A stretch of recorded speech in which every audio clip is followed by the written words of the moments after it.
Due to copyright restrictions on YouTube, I have decided to create a collection of fanfiction novels in audiobook format. If you would like to access the collection, you can purchase it through one of the following platforms. Patreon or Ko-Fi. You will find both links in the description. After completing your payment, you will automatically receive a link to a private Telegram channel that has a great collection of fanfiction audiobooks in audio format. This is a one-time payment that grants lifetime access to the existing collection. Please note that the collection is continuously expanding. I regularly add new audiobooks over time, so the library keeps growing. If you would like to update a novel or add a new one, you must subscribe to my Patreon. Depending on the tier you select, you will be able to request a specific number of chapters weekly, which I will then produce in audiobook format. 1. Chapter 1 Prologue. The profound path was the only thing that mattered in this world. The profound veins were like a tree that grew within people's bodies and allowed them to follow this path. In this world, strength was everything. As the profound strength increases and new realms are reached, the overall abilities of cultivators improve, enabling them to practice profound arts and acquire new profound skills, while the range of abilities becomes broader and more extensive. Illusory Demon Realm, Demon Imperial City. It was a populous and wealthy place despite being nighttime. One could see lines of horses and carriages in the streets, and the city was bathed in the bright light of street lamps. It was midsummer, and dark clouds filled the night sky. The muffled rumble of thunder could be heard in the distance, and due to the dense humidity in the air, it seemed that rain would soon begin to fall. What was truly impressive was that the population was a mix of various races, including humans, beasts, demons, and even fairies. Everyone seemed to be living in harmony. 10,000 years ago, the illusory demon realm was a sea of chaos. The human and demonic races were at war, and the flames of conflict spread to the four corners of the realm. The first demon emperor inherited the legacy of the Golden Crow and became invincible. He led the 12 guardian families and embarked on a centuries-long campaign to conquer and unite the illusory demon realm. Under the brilliant leadership of the demon emperor, the human and demonic races ceased their fighting. He was able to gradually eliminate the conflict between the races and bring peace to the realm. The primordial divine beast, the Golden Crow, became something in which the people of the illusory demon realm placed their greatest faith over the past 10,000 years.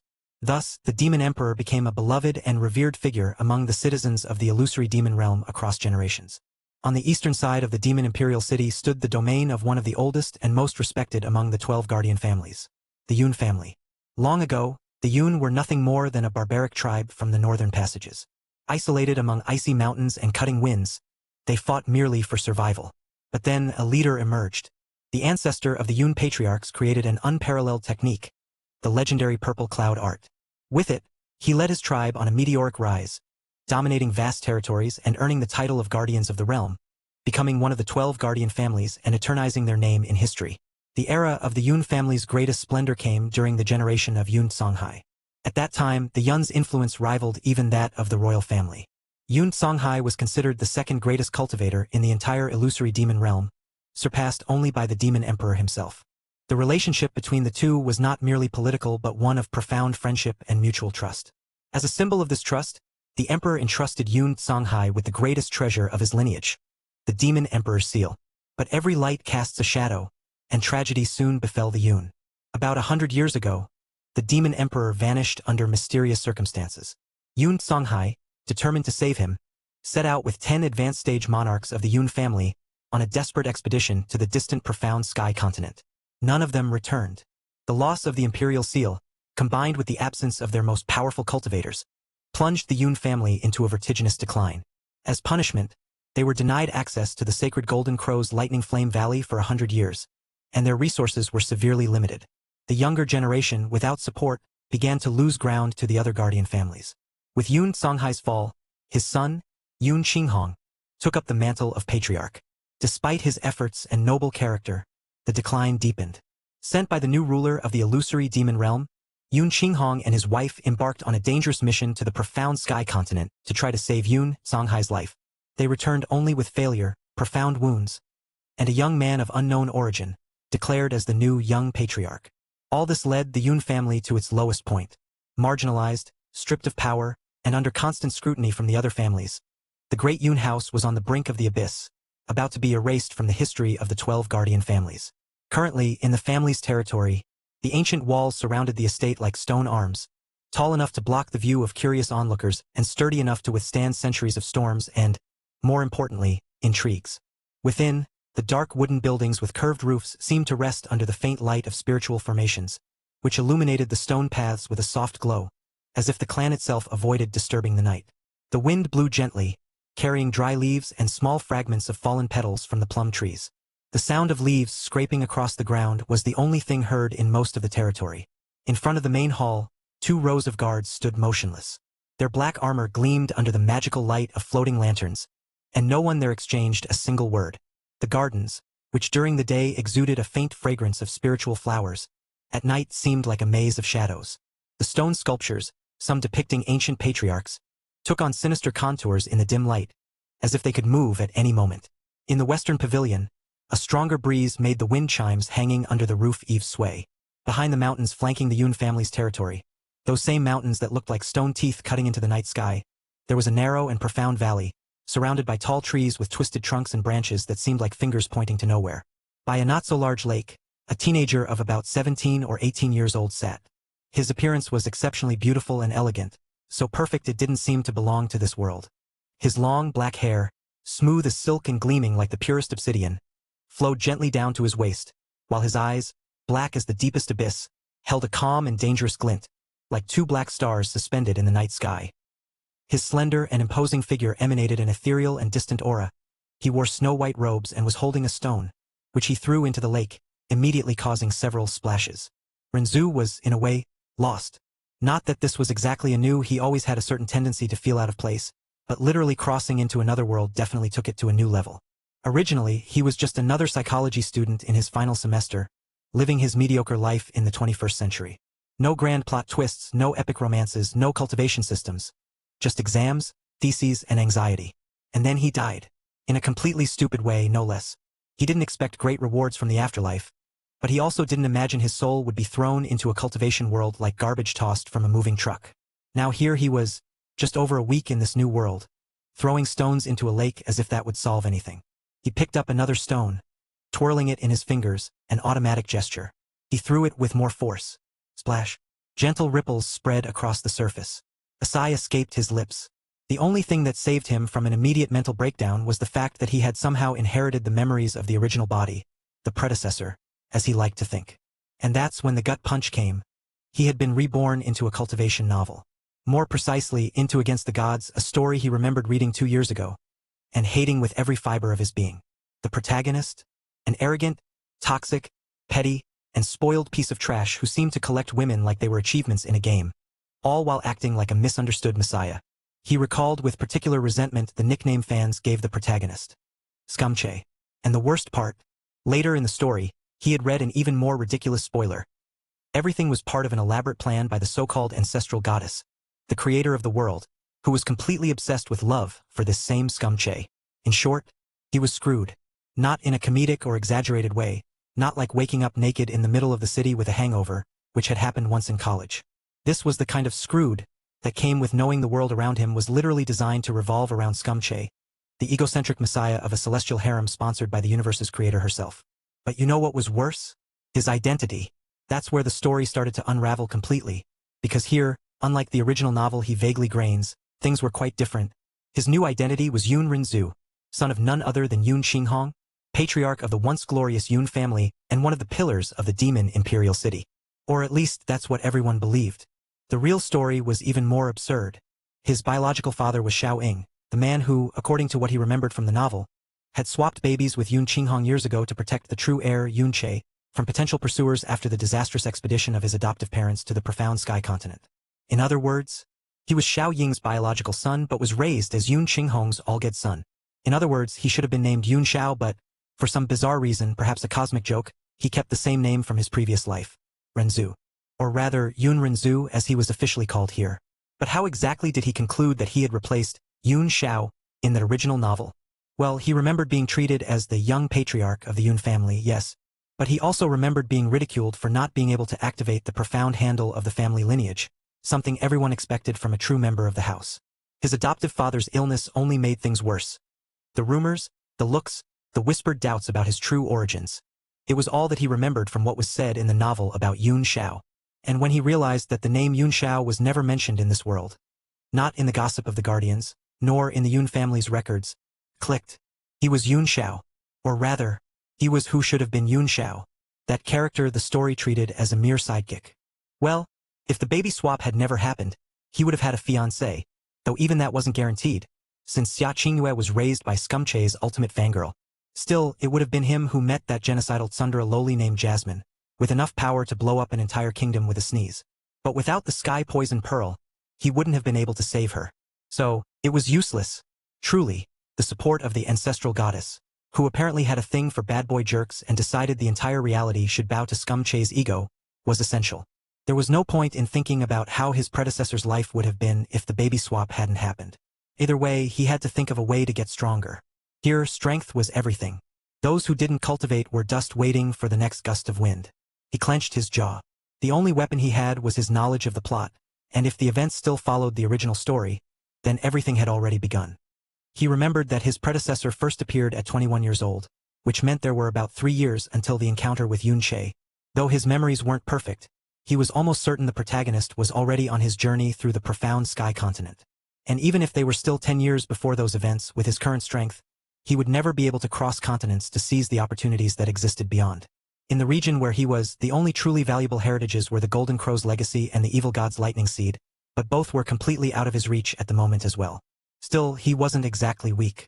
Thanks to his predecessor's efforts, he had reached the first level of the Emperor Profound Realm. Cultivators at this level are known as thrones and have the ability to manifest a domain, a zone of influence where everything around is affected by their will. At this stage, he no longer needed food or drink to survive. And once a domain is formed, everything within it can be transformed into something beneficial to the cultivator, even fully controlled. There are various types of domains: offensive, defensive, amplification, restriction, intimidation, among others. In this world, cultivation was divided from bottom to top like a pyramid. Elementary Profound Realm, Nascent Profound Realm, True Profound Realm, Spirit Profound Realm, Earth Profound Realm, Sky Profound Realm, Emperor Profound Realm, Tyrant Profound Realm, Sovereign Profound Realm. Each realm ranges from level 1 to 10 before advancing to the next, and the 10th level of a realm is considered its peak. When someone surpasses the 10th level of a realm but doesn't enter the next, they can be considered a half step to the next realm. When someone's profound strength grows, it essentially means that the density of profound energy in their profound veins is increasing, that their profound energy has become slightly more compressed. When it reaches a certain level of compression, a fundamental change occurs, and that's when one enters a new realm. Once a cultivator ascends to much higher levels than normal, such as with the help of medicines or legacies, it is crucial that they dedicate time to stabilizing their new power. The most direct consequence of not doing so is that they wouldn't be able to wield their strength stably, and the time their physical bodies could sustain that level of strength would be very short. Their power also wouldn't have the refined control corresponding to their realm. They might be able to release power matching their level, but their defensive abilities would show a lack of strength. In a power clash between two people with the same intensity of power, the one with an unstable realm would suffer a significant backlash, while the one with a stable realm would emerge unscathed. If they are injured, this condition would be far more severe than before, and they would start losing control over their energy and internal breathing. Entering a new realm is typically an extremely difficult barrier for profound practitioners. That's why many get stuck at the 10th level or the half-step level and never progress in their entire lives. It's also why medicines that can boost cultivation are highly valued. The gain in strength from crossing a realm is so significant that it's generally impossible for someone at the half-step level of a realm to defeat the first level of the next realm. The distant sound of thunder rumbled in the heavy sky, and a gust of colder wind came from the valley. The trees shivered, their long branches scratching the air like skeletal hands. Well, no point thinking too much about it. Renzu shook his head and, without much thought, crouched and sat by the water's edge, legs crossed, elbows resting on his knees. His eyes got lost in the distorted reflection of the cloudy sky on the dark surface, where distant lightning left fleeting traces of light with each thunderclap. Now what do I do? He ran his hand through the water, his fingertips tracing small circles. The temperature was icy, but he didn't mind. In fact, the cold helped distract from the whirlwind in his head. Renzu leaned a bit closer, letting his entire hand sink into the lake. The water was surprisingly clear, even at night, and he could see his wavering reflection. But the face he saw there wasn't his. He had to admit it was very handsome. But what good was having such a beautiful appearance, when he was destined to remain a mere low-level cultivator? Was it a lack of talent? He had only 20 profound entries open, which, by normal standards, categorized him as a genius. The purpose of profound veins is to contain profound strength. Every person is born with a set of profound veins. They begin to grow from birth and reach maturity around the age of 14. Although profound veins don't affect a person's life and death, they are still part of the body. The profound veins within the human body are like a sturdy, mature tree, with many branches spreading in all directions, and on each branch was a profound entry. As for the trunk, it was the most important central position of the profound veins, the base of all profound veins. At this base, there were no profound entries. In total, a person can have only 54 profound entries. An ordinary person is endowed with about 10 profound entries open, while a person with high innate talent may be endowed with about 15 profound entries open. A person with 20 naturally open profound entries can be considered an exceptionally gifted talent. If someone has more open profound entries, their cultivation and activation speed increase. A practitioner with 20 open profound entries would undoubtedly cultivate and activate their profound strength twice as fast as a practitioner born with only 10 open profound entries. The number of innately open profound entries essentially determined the height someone could reach in their lifetime, as it was extremely difficult to open profound entries after birth. Extremely advanced miraculous medicine, chance, and luck, none of these factors could be absent. Using external forces to open profound entries would come with extremely high risks. Even the slightest mistake would cause irreparable damage to the profound veins. But although he could be considered a genius by normal standards, he was far lacking compared to the true talents capable of reaching the divine realm. Above these low-level cultivators in this world, and being honest, he wanted that. No, he had always wanted it. Even in his past life, in that monotonous existence surrounded by bills, exams, fake relationships, and empty promises, Renzu had never settled for being just another face in the crowd. He smiled, made jokes, pretended to be content. But the truth was different. Deep down, he despised that banal existence. He despised complacent people. He despised friends who accepted their mediocre fates. He despised himself for being trapped in that miserable routine. There were moments, at night, when he stared at the ceiling of his small student apartment and imagined what it would be like to possess true power. Not the petty power of an HR manager or a corrupt politician Butsony, but the kind of power that made worlds tremble at the sound of his name. A power that allowed him not only to control his own life but to decide the fate of everything around him. He never told anyone. He never dared admit it. But that cruel, insatiable desire burned in his soul from the start. And now that he had been reborn in this absurd world, where strength defined who was a man and who was dust, where the concept of right and wrong was shaped by the sharpest blade and the strongest fist, he had an opportunity. No, the only opportunity, because he wouldn't accept being a bystander. He wouldn't accept being a sidekick in someone else's story, especially not in the pathetic tale of a spoiled brat like Scumche. That's why he was thinking so much about it and was so frustrated with his situation. Although he had this ambition, he didn't have the means to achieve it, no way to leverage his meta-knowledge of this world, and he had the crazy bitch of a creator of this world as a sword hanging over his head, ready to come down at any moment. But before he could sink further into that whirlwind of thoughts, something different happened. His submerged hand touched something that shouldn't have been there. Before he could pull his arm back, a faint bluish light emerged from the water and spread over his fingers, enveloping them like ethereal threads. Renzu's eyes widened, a shiver running up his spine. What the hell? The light climbed up his arm, toward his chest, and then vanished. The moment the glow entered Renzu's body, the world before his eyes turned monochromatic. Ugh, hi! In that instant, he felt as if he were being stabbed by tens of thousands of swords. Immense agony violently erupted from the corner of his mouth, causing him to let out a groan of pain. His entire body began to tremble violently, while his vision also blurred until it became completely a red shadow, and he fell to the ground, writhing. Due to the consciousness of his predecessor, who had cultivated up to the Emperor Profound Realm, he was familiar with the cultivation of the profound path and could internally sense his profound veins. He was shocked to discover that they were being remade. He could feel it perfectly. As if he were seeing it with his own eyes, his cultivation vanished entirely. Instantly, his cultivation disappeared completely. He could only watch helplessly with his inner vision as his profound energy vanished from his profound veins, leaving him as weak as an ordinary person again a second later.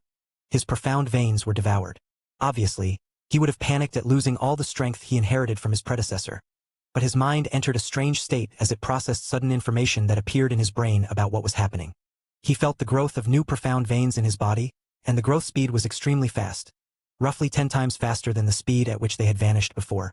The empty feeling from moments ago was replaced by a new sense of fullness, and the pain he had experienced also dissipated like the tide of an ocean. Next, all the impurities in his body were removed, and his bones and muscles seemed to become transparent. He could feel that his body had profoundly changed to accommodate the new set of profound veins. He collapsed sprawled on the ground, panting, with his arms and legs spread out. For a moment, he could almost hear the muffled sound of SISISISISII coming from the profound entries opening one after another.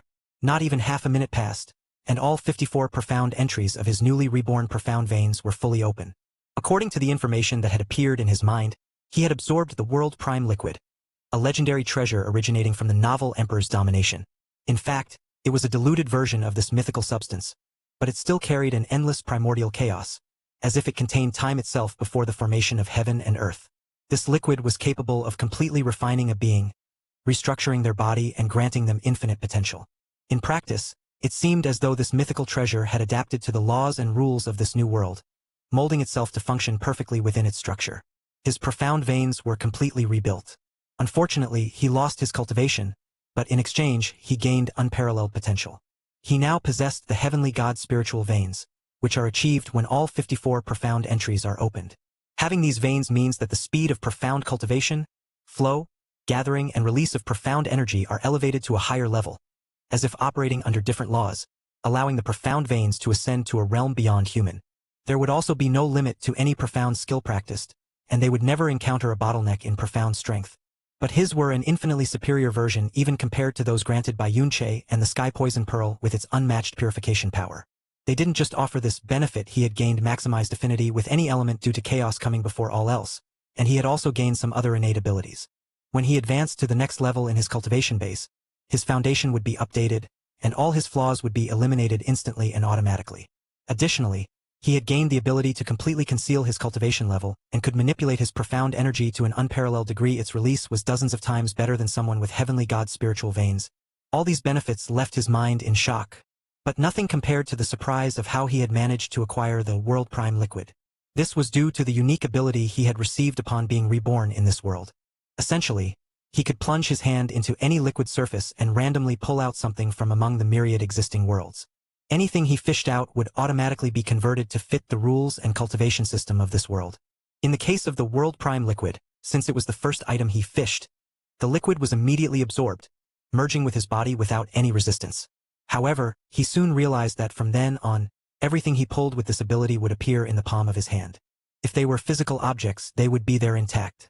If they were techniques, manuals, or arts, they would automatically convert into profound jades, which could be crushed so that the knowledge contained within would be directly imprinted in his mind.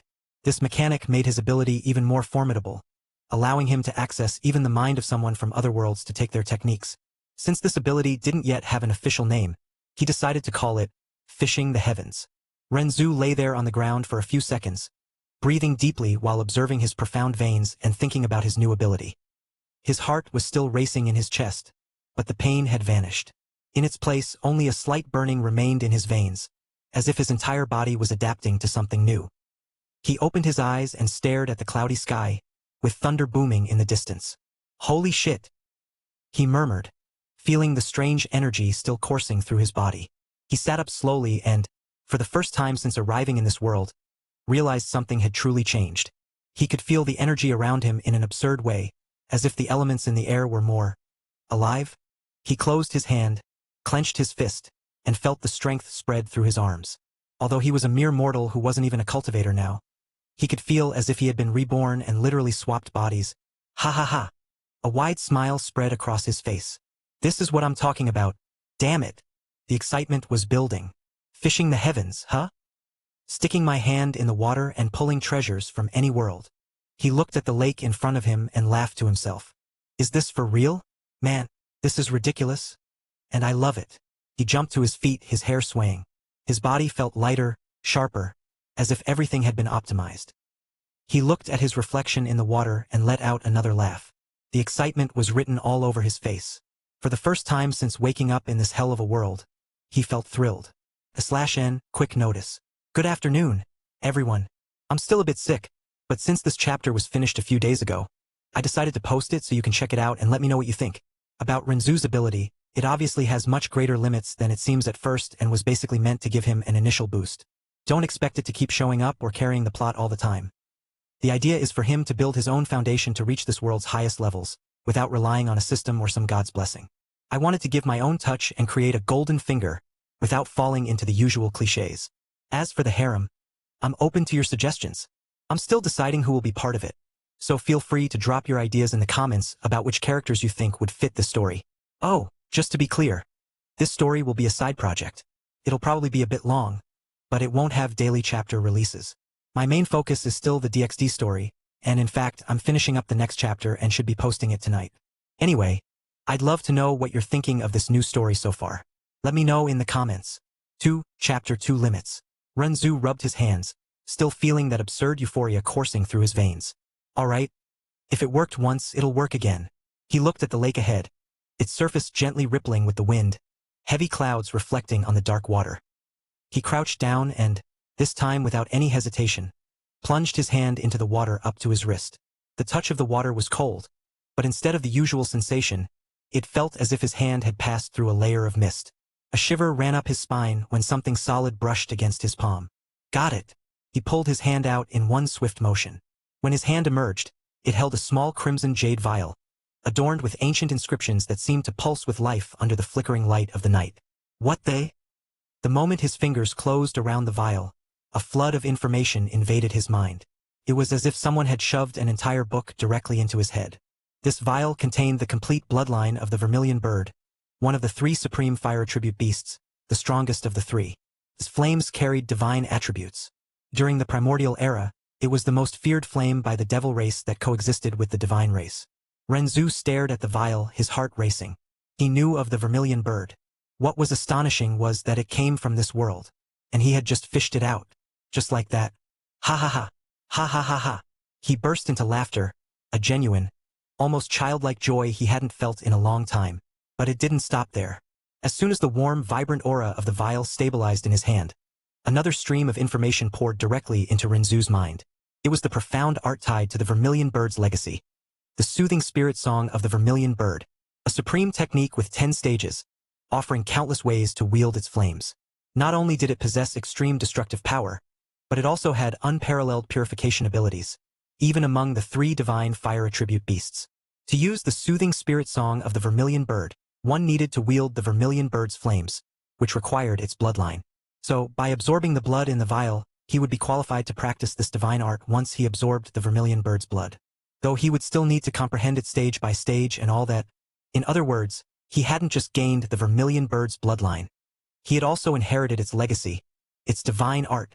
Renzu was speechless. He looked at the lake with new eyes.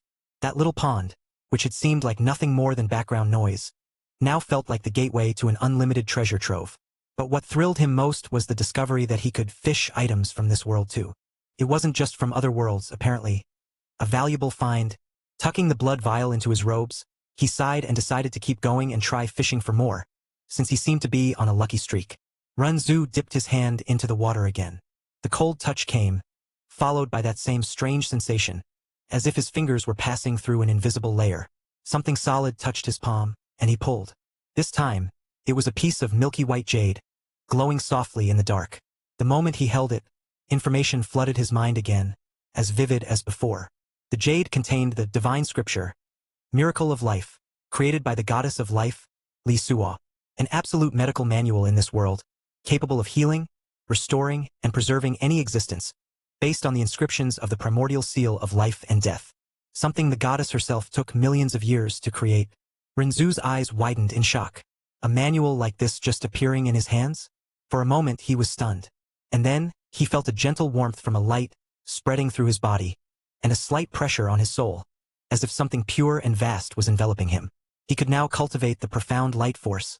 Li Suo was the only source of the profound light force in the universe.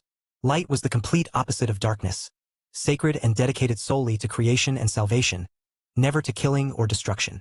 Could purify the mind and soul, cleansing all contamination and evil. Though the laws of light were the easiest to control, cultivating them required the strictest conditions. One needed a sacred body or a sacred heart, free of contamination and corruption. Those who could wield the profound light force were direct heirs to its unique power. What the hell? He had literally pulled out the legacy of a creation god. The same medical manual that took Yunche over 1,000 chapters to complete, he had in its entirety? And on top of that, he could now use the profound light force? He had always been a lucky person in his past life, but wasn't this a bit too much? A smile crept onto his lips, and his eyes grew even hungrier. After tucking the jade into his robes, He took a deep breath and decided to keep fishing. If the lake wants to make me invincible, who am I to refuse? He grinned, and the tips of his fingers plunged once more into the cold, dense, mist-like surface. Again, that sensation, like crossing a membrane, like touching a world between worlds. Something solid touched his palm. The water parted in gentle ripples as his hand emerged, holding another piece of jade, this one a shimmering dark gray. The moment his fingers gripped it, another torrent of information poured into his mind. He had just fished the Heavenly Tyrant Manual from one of the many stories he'd read in his past life. Specifically, the cultivation technique used by the protagonist of the novel Martial World on his journey. The manual detailed the 3 major limits of the body transformation system, arts dedicated to transcending the physical limits of a mortal body to rival the gods. The 7 initial stages of body transformation, including tempered marrow, and beyond that, the fearsome 8 inner hidden gates, and finally the 9 stars of the Tao Palace. Who would need the Great Way of the Buddha when you had an even more extraordinary body cultivation art? While the profound art of the Wrath God could grant a true god-level physical body if completed, its strength limit was quite low at the 4th stage. One would gain an additional 50,000 kilograms of strength, whereas completing just the tempered marrow stage would grant 100,000 kilograms of physical strength. He had no doubt that someone with the 8 inner hidden gates opened would be equivalent to a true god in physical terms. Imagine the 9 stars of the Tao Palace? He didn't know whether to thank the heavens or start questioning what exactly this lake was, because this was clearly beyond the bounds of any rational luck. His grin widened, almost mischievous, as he tucked the jade into his robes. I'm not stopping until I dry this lake out. Renzu took a deep breath and plunged his hand in again. When he pulled it out, he held a red drop of blood in his hand. Almost instantly, information about it flooded his mind. It was a martial intent from the same world as the Heavenly Tyrant Manual, the Azura martial intent. It would awaken his consciousness to the Azura battlefield. There, he would experience countless life and death battles, dying and being reborn many times, gaining near-limitless experience and drastically improving his skills. In the long run, this wasn't as flashy as the previous legacies, but he immediately recognized its true value. If an ordinary cultivator needed 100 years to reach a certain level of combat proficiency with a profound art, he could do it in months or even hours. Plus, the experience would grant him instincts, reaction speed, body control, and profound energy control far superior to someone without such experience. And the best part? He could achieve all this without risking his life in the real world. Renzu hummed softly as he held the red drop before his forehead. Following the instructions that came with the knowledge of the martial intent, he pressed the drop against his skin. Instantly, his body seemed to merge with that crimson essence, beginning the absorption process. Took less than half a second. He immediately continued fishing. Plunging his hand into the water without hesitation, he tried a simple test. Moving his hand in different directions, focusing to see if he could sense a different world, or choose the item he wanted. But apparently that was beyond his control. So he pulled and slowly opened his palm. A silvery light shone within, emitting an ancient aura. It was the ancestral spatial symbol, one of the 8 ancestral symbols from the world of Wu Dong Qian Kuan, one of his favorite novels. Holy shit, he muttered, staring at the item in his hand. Am I really this much luckier than I thought? Or does my ability only grant useful items and nothing useless? I'm starting to think it's the latter. His heart couldn't help but race at the possibility. The item in his hand was essentially as good as one of the 7 heavenly treasures of that world, the 7 supreme treasures of the universe, each with unique abilities, born at the dawn of the universe after the ancestral goddess. Almost every profound heavenly treasure had another to complement it. The current profound heavenly treasures couldn't compare to those of the ancient era, as their power had greatly diminished since then. The primordial energy was lost, weakening them and slowing their recovery, with the sole exception being the samsara mirror. In fact, the ancestral spatial symbol was very similar to the world piercer, which could pierce space itself to instantly reach any corner of the universe, manipulate the laws of space, and wield the highest level of dimensional power, capable of traveling through any space. The item in his hand allowed its owner to do practically the same. Teleport instantly, move limbs through space for attacks, and more, making it more versatile than that profound treasure.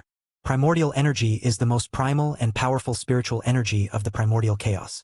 It is also the source of the power wielded by the ancient gods. The main reason behind the unimaginable strength of the ancient gods and devils was their birth during the initial period of the primordial chaos, at the dawn of the primordial world. Born amidst the purest and densest primordial energy, they could possess the now extinct true god power and true god physique. After the extinction of gods and devils, the world never saw another true god, due to the scarcity of primordial energy. However, though extremely rare, given the vastness of the primordial chaos, some pockets of pure primordial energy still exist. This pure energy is drawn to the aura of a newborn, considered the purest form of life. Thus, if someone could come into contact with pure primordial energy within about 100 breaths of their birth, that energy would fuse with their body, transforming their physique into the immaculate divine body. Only women could possess the immaculate divine body. Even if their potential was far, far from comparable to the gods born amidst primordial energy at the dawn of the primordial chaos, the inherent nature of their physique would be similar to theirs. In other words, a descendant born from a woman with the immaculate divine body would have extremely high talent, and their vitality, body, and profound meridians would all be influenced by the primordial aura. Not only would they have exceptional talent, but there was also a high chance of possessing a variant physique or even an extinct variant physique. The entire process would be quite similar to how all sorts of divine powers and divine physiques were born from primordial energy in the past. The first generation of descendants born would have especially astonishing talent and physique. Though, after the loss of primordial energy, their quality would diminish with each generation, these descendants would still be incomparable to ordinary people. From what he knew, Xia Qingyue's mother possessed such a physique. But that was beside the point. After tucking the ancestral spatial symbol into his robe's pocket, he decided to continue testing his ability. Renzu stretched his fingers out for the umpteenth time, no longer bothering to count how many things he'd fished up. That familiar sensation came again. His fingers passing through the invisible veil, the biting cold of the strange water, as if touching the membrane between two worlds. And then, something solid. Again. Let's see what the universe tossed on the hook this time, he muttered as he pulled with a swift motion, the water parting in gentle swirls, reflecting the glow of an intense green light. He raised his eyebrows when he realized what he held. Inside a small translucent jade vial, a green flame flickered, but unlike any flame he'd ever seen, this one seemed alive. The moment his fingers gripped the vial, another torrent of information poured into his head. It was the life spirit flame, one of the legendary heavenly flames from the world of the novel Battle Through the Heavens. Ranked as the 5th most powerful in the heavenly flame ranking, the life spirit flame was an extremely mysterious existence. While most heavenly flames carried an inherently destructive nature, even with their varied forms and properties, this flame stood out for lacking excessively strong destructive power.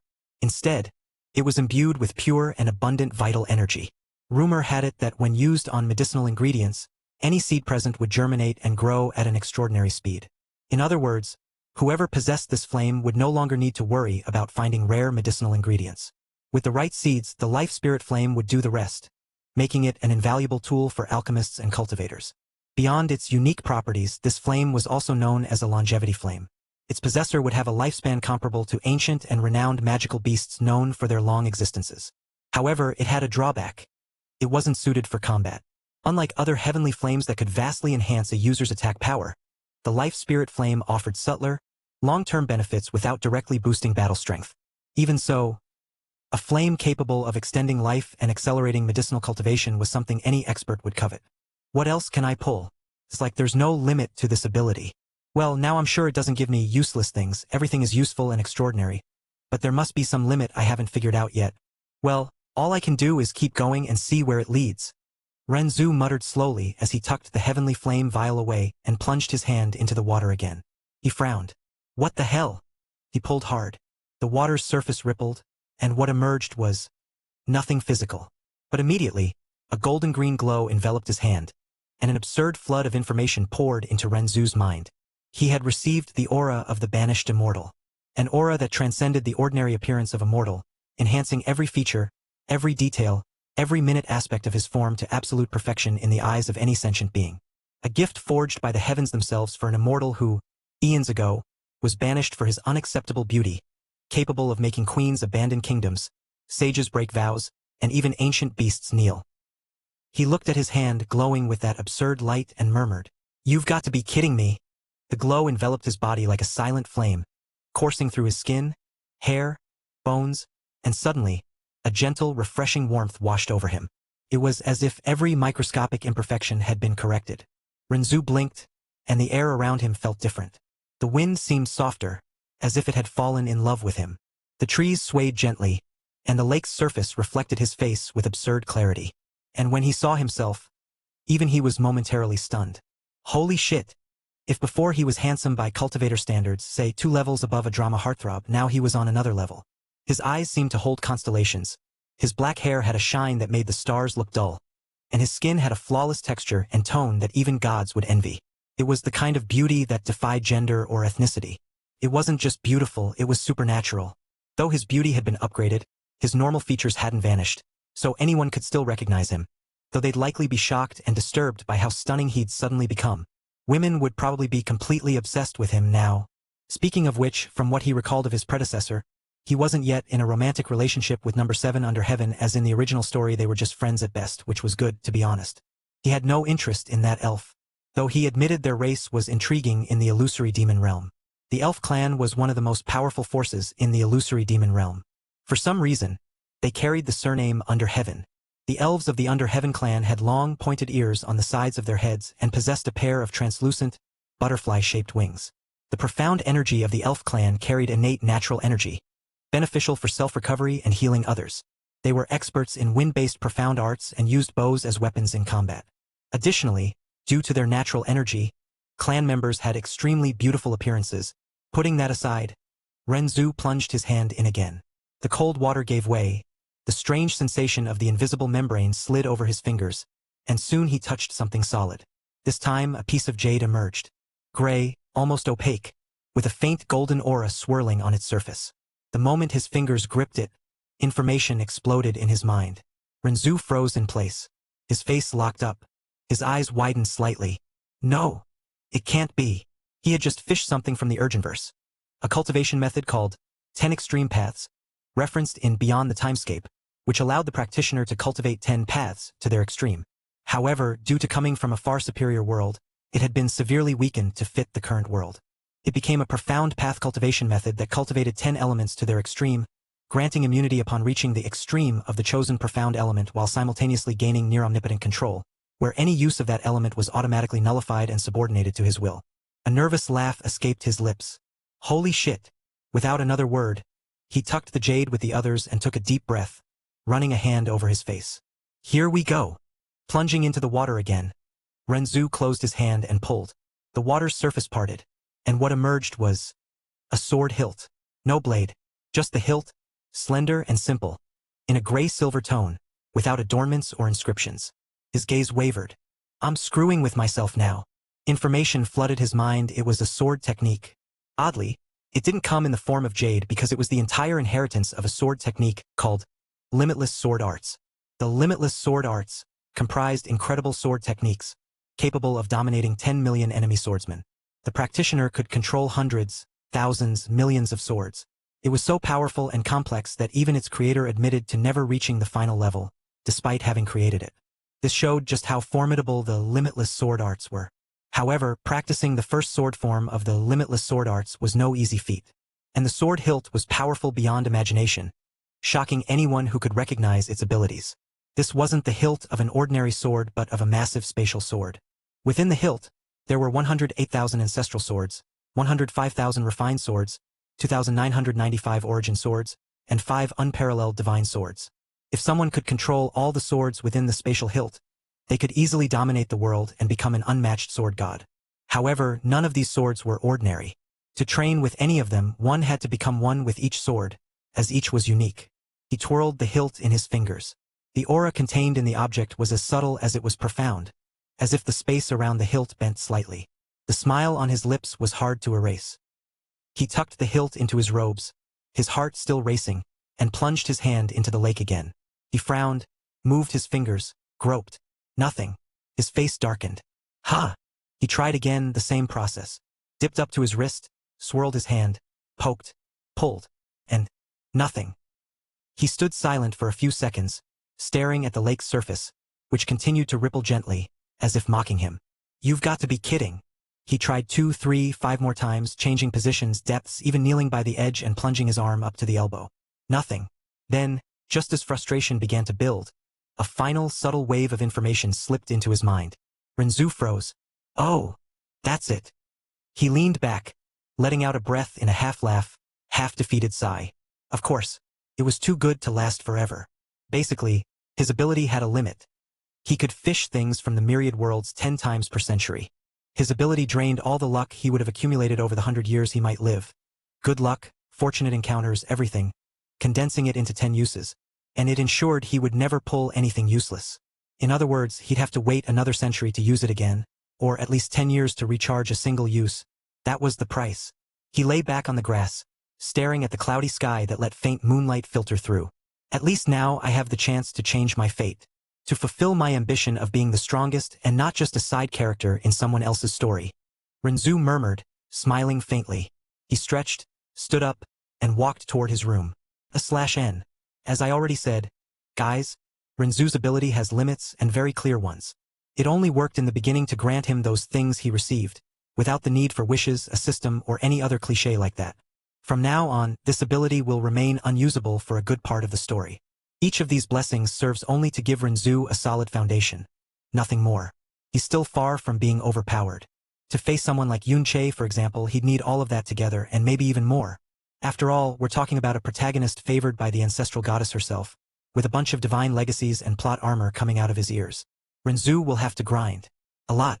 With luck, it'll take him about 5 years to reach the peak of this mortal world. At the very least, the celestial god profound veins he possesses offer a much faster cultivation speed than normal ones, but there's a price. They consume way more resources. The celestial flame will be crucial for him to learn alchemy, while the miracle of life, which he still has to comprehend, represents a massive long-term advantage. The vermilion bird's blood, with its divine purifying flames, is ideal against true devils. Yes, that one you're thinking of, and cultivators of the profound energy of darkness. As for his techniques, well, we're talking about divine level and above. The Heavenly Tyrant Manual and the 10 Extreme Daos are proof enough of that. And of course, his profound skill will be the unlimited sword art. Oh, and yes, I made Renzu more handsome, on Senior White's level. Let's be honest, that definitely helps with romantic interactions. Smirking face. Hope you enjoyed the chapter. See you later. 3. Chapter 3 Training. The night was still high, the sky covered by heavy clouds that let only small fragments of pale moonlight escape. The air carried that typical freshness of calm nights in the Yun clan. Renzu crossed the inner garden unhurriedly, passing by jade spiritual lanterns floating on low posts, casting a soft bluish-green light. The ancient buildings of the Yun clan's main mansion rose around him, with curved rooftops and dark columns polished by time. Not a living soul in sight, only the occasional creak of wood under the night breeze. It was expected. At that hour, most people were surely tucked away in their private quarters, and his parents were no exception. They stayed in the eastern wing. He knew this because he had lived there since childhood, and his own private courtyard was right next to theirs, separated only by a small stone path and a garden of white plum trees that bloomed even out of season. Renzu walked through it, his hand absent-mindedly brushing against the low branches of the trees, which glimmered under the lantern light like small pale ghosts. When he crossed the stone and wood corridor leading to the entrance of his courtyard, he took a deep breath. This was his space. A wide courtyard surrounded by low stone and wood walls, with a small pond of its own, far smaller and less imposing than the one in the main garden, and a few evergreen trees. The sliding wooden doors of his room were closed, but he felt the silent familiarity of the place. As he passed through the small gate of the courtyard and approached the room, he noticed the glow of an illumination stone above the door, casting a soft, welcoming light over the entrance. Without ceremony, he pushed the door open and entered. The interior was simple and functional. A wide black wooden bed with a silk mattress, a shelf filled with cultivation jades and scrolls, a low table with an unlit lamp, and in the corner, a cabinet where he kept his clothes and weapons. The soft light from some spiritual stones embedded in the walls illuminated the space. He closed the door behind him. He sighed, finally at peace. He threw himself onto the bed without even removing his boots, staring at the ceiling for long seconds. He got lost for a moment amidst his own thoughts, mentally tracing his next steps. First, he needed to restore his cultivation to its previous level before anyone noticed he had lost it. Then, he would go after the legacy of the Golden Crow. Should he help the little demon empress or not? Finally, all that remained was to wait for Yunche's arrival. And until then, he would have plenty of time to plan how to steal everything from that wretch. Why? Well, at this point, it was obvious. He despised Scumche with every fiber of his being, and there was nothing more satisfying than watching him lose everything, bit by bit, until he collapsed in despair. Well, that was for the future. For now, he had plans in mind. He exhaled slowly and sat up on the bed, assuming a cross-legged position. He pulled out one of the vials from his robe. The flame of the life spirit swirled gently inside, as if it had a consciousness of its own, releasing a warm, invigorating aura, as if every cell in his body yearned to draw closer to it. He observed the vial for a moment, his dark eyes reflecting the greenish glow of the flame. He carefully removed the vial's cap. The moment the seal was broken, a wave of vital energy filled the room, causing the cultivation jades and dried herbs on the shelf to tremble slightly. Even the trees in the courtyard seemed to sway their leaves, drawn by the subtle call of that flame. Renzu raised the vial and, without hesitation, poured the flame directly onto the palm of his left hand. The liquid flame slid like greenish mercury and soon condensed into a small flaming sphere hovering above his skin. He then slowly brought the sphere to his forehead. He pressed the flame against the skin between his eyebrows. According to the information in his mind, he only needed to do this to absorb the heavenly flame without any issues, which was quite absurd considering the difficulty of absorbing one in the world of battle through the heavens. But it wasn't just this flame that he could absorb with ease. His unique ability not only took things from myriad worlds but also made them easy for him to absorb. He closed his eyes and felt the heavenly flame entering his profound veins. A massive pulse came from them, like a heart beating faster. It released nearly limitless vital energy into his body. Merging with it, thanks to his predecessor's cultivation experience, he knew exactly what to do to refine this vital energy. The first wave of profound strength in the profound veins came from vitality precisely. By slowly injecting vitality into the profound veins, it gradually transformed into sparse profound energy. Once the profound veins were filled to the brim with this sparse profound energy, it would be the first official step toward the profound strength of the elementary profound realm. Practitioners with mediocre talent usually took about half a year to complete this process. Those with great talent could finish it in 3 to 4 months. Once this extremely important foundation was established, cultivation could continue by absorbing the vitality of heaven and earth. His newly refined profound energy began to rapidly shake his profound veins. Waves of profound energy from an unknown source flowed quickly, causing the profound energy in his profound veins to swell again and again, until they had expanded to the limit that his profound veins could accommodate. Bang! A soft sound. He could barely hear something breaking. The profound energy in his profound veins continued to contract rapidly. The quantity didn't decrease, instead. It became even denser than before. This was clearly the remarkable behavior of a breakthrough in profound strength. Renzu could feel his cultivation advancing rapidly. First level of the elementary profound realm. Second level of the elementary profound realm. Third level of the elementary profound realm. The energy released by the heavenly flame continued to hammer wildly within his profound veins, filling them and causing his profound energy strength to grow explosively in a terrifying manner. Seventh level of the elementary profound realm. Eighth level of the elementary profound realm. Ninth level of the elementary profound realm. 10th level of the elementary profound realm. At that moment, Renzu felt all his profound veins undergo a change unconsciously. They had become more elastic, larger, and much warmer. The profound energy within was even more concentrated and dense to an unbelievable degree. Even his thoughts about this world had changed significantly as his vision cleared and his hearing sharpened. Renzu raised his head and breathed slowly. Then, the profound strength, which was stronger than his former strength by who knows how many times, suddenly surged through his body and was released outward. He knew he had entered the nascent profound realm. The strength and senses of this level were familiar to him. A sigh escaped his lips as he slowly opened his eyes. He raised both hands and then lifted a finger. As he moved his thoughts, a small green flame burned above his finger. He had successfully refined the heavenly flame, and he had become a cultivator at the first level of the nascent profound realm. Obviously, compared to his former strength, this was nothing impressive, but it was a good first step. He didn't need to waste time recultivating at the elementary profound realm level. He silently inspected his interior and saw that his profound veins had turned the color of a green crystal, comparable to the purest emerald sculpture. Not only his profound veins but also his channels, plasma, and every cell had an additional green particle. Renzu extinguished the faint greenish flame still dancing at his fingertip with a snap of his fingers. He exhaled slowly, feeling the smooth flow of vital energy now circulating through his meridians, as if every cell in his body had been purified. Thanks to the unique specialty of his profound veins, there was no need for time to stabilize his cultivation after a breakthrough. He took the jades with the techniques of the Heavenly Tyrant Manual, Miracle of Life, and the 10 Extreme Das. Without hesitation, he picked up the first jade between his fingers and crushed it. The stone shattered into fragments of light, and a torrent of information flooded his mind, like a river flowing into a calm ocean. He repeated this until all the techniques were imprinted in his mind. After doing this, Renzu decided to merge with the vermilion bird's bloodline. Taking the vial from within his robes, he removed the cap without hesitation. The scarlet liquid, or rather, the divine blood of the legendary vermilion bird, swayed as if it had a will of its own, releasing a warm and ancient aura with a subtle trace of divinity. Renzu didn't hesitate. He pressed the vial to his lips and, in a single gulp, ingested the flaming contents. The blood went down like living lava, burning his throat and stomach. A terrible yet pleasurable pain coursed through his veins, as if golden flames ran through every nerve and cell in his body. He grunted, sweating coldly. Renzu calmly closed his eyes and suppressed the explosive behavior of the 3 drops of the vermilion bird's blood with his profound energy. As he let the blood spread in all directions, he allowed it to merge with his bloodstream little by little. His bloodstream gradually grew warmer as the vermilion bird's blood began to shrink in size. After circulating through his body a dozen or more times, it finally vanished within his veins. Whoosh! Suddenly, crimson flames rose from Renzu's body, soaring to a height of no less than 3 meters as they enveloped his entire body. At the same time, all the pores in his body expanded substantially. Blood rushed frantically through his body at 3 times the normal speed, and the profound energy in his veins swept through his body violently like a storm.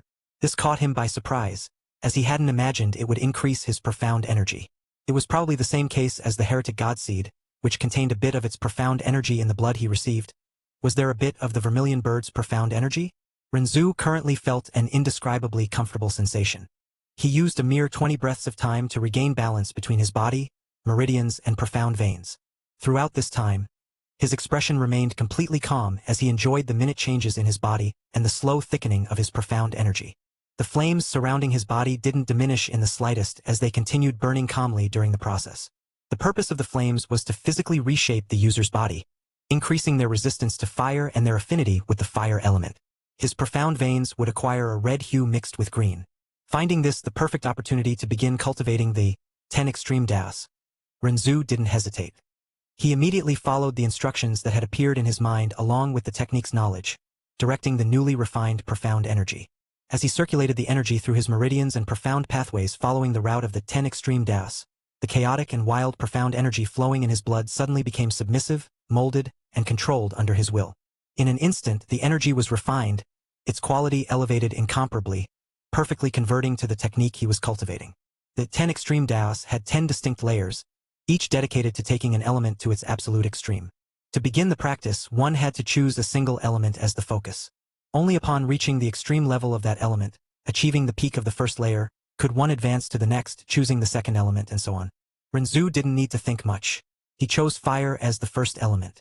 After all, among all the options, his affinity with fire was monstrous due to possessing a heavenly flame and carrying the bloodline of one of the 3 divine fire beasts, making it the most natural and promising path for him.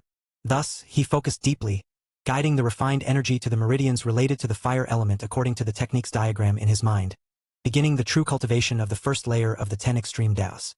At the same time, his mind sank into a state of enlightenment regarding the law of fire. The laws of fire in this world represent many things: nirvana, destruction, and purification. About 2 hours later, he finished refining the energy that came with his vermilion bird bloodline.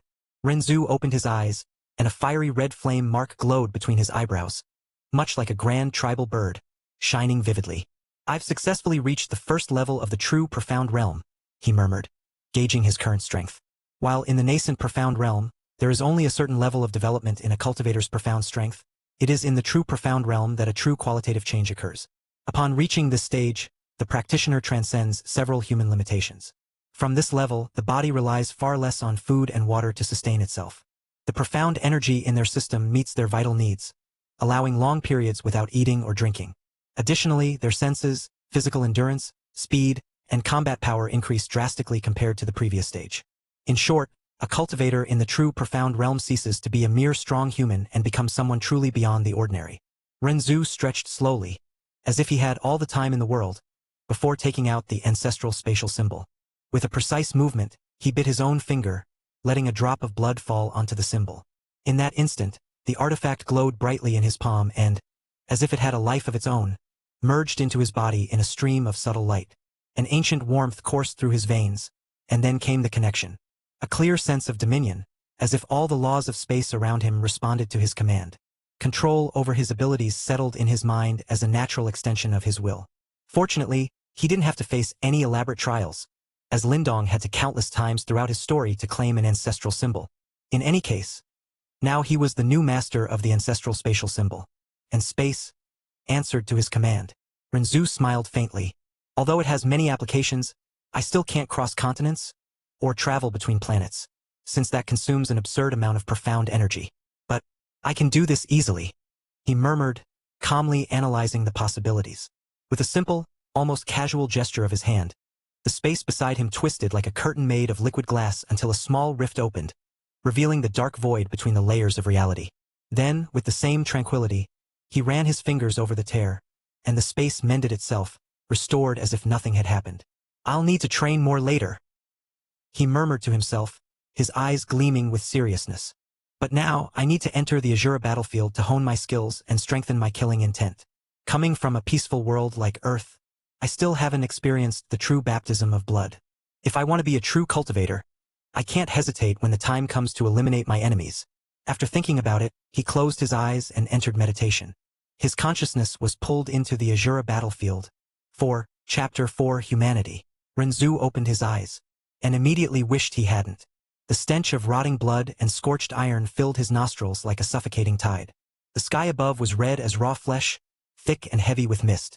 No stars, no moon, just a crimson shroud covering a field of corpses stretching as far as the eye could see. He was standing, or rather, he had appeared there, conscious, in the center of what could only be described as hell. Torn bodies lay piled atop one another.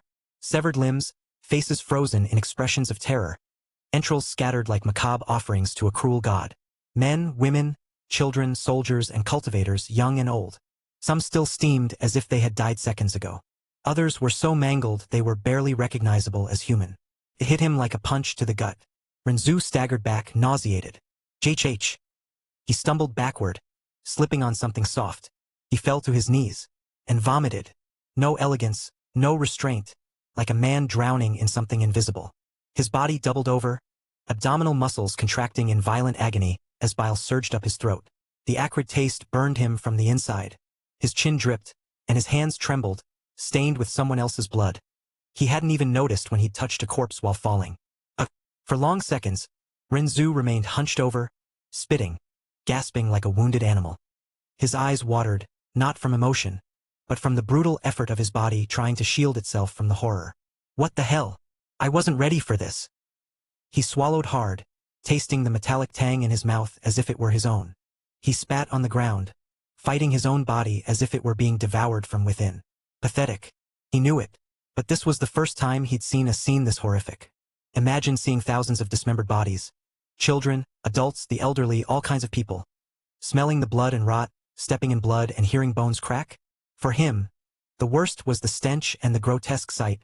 It was impossible for any normal person not to vomit in a place like this.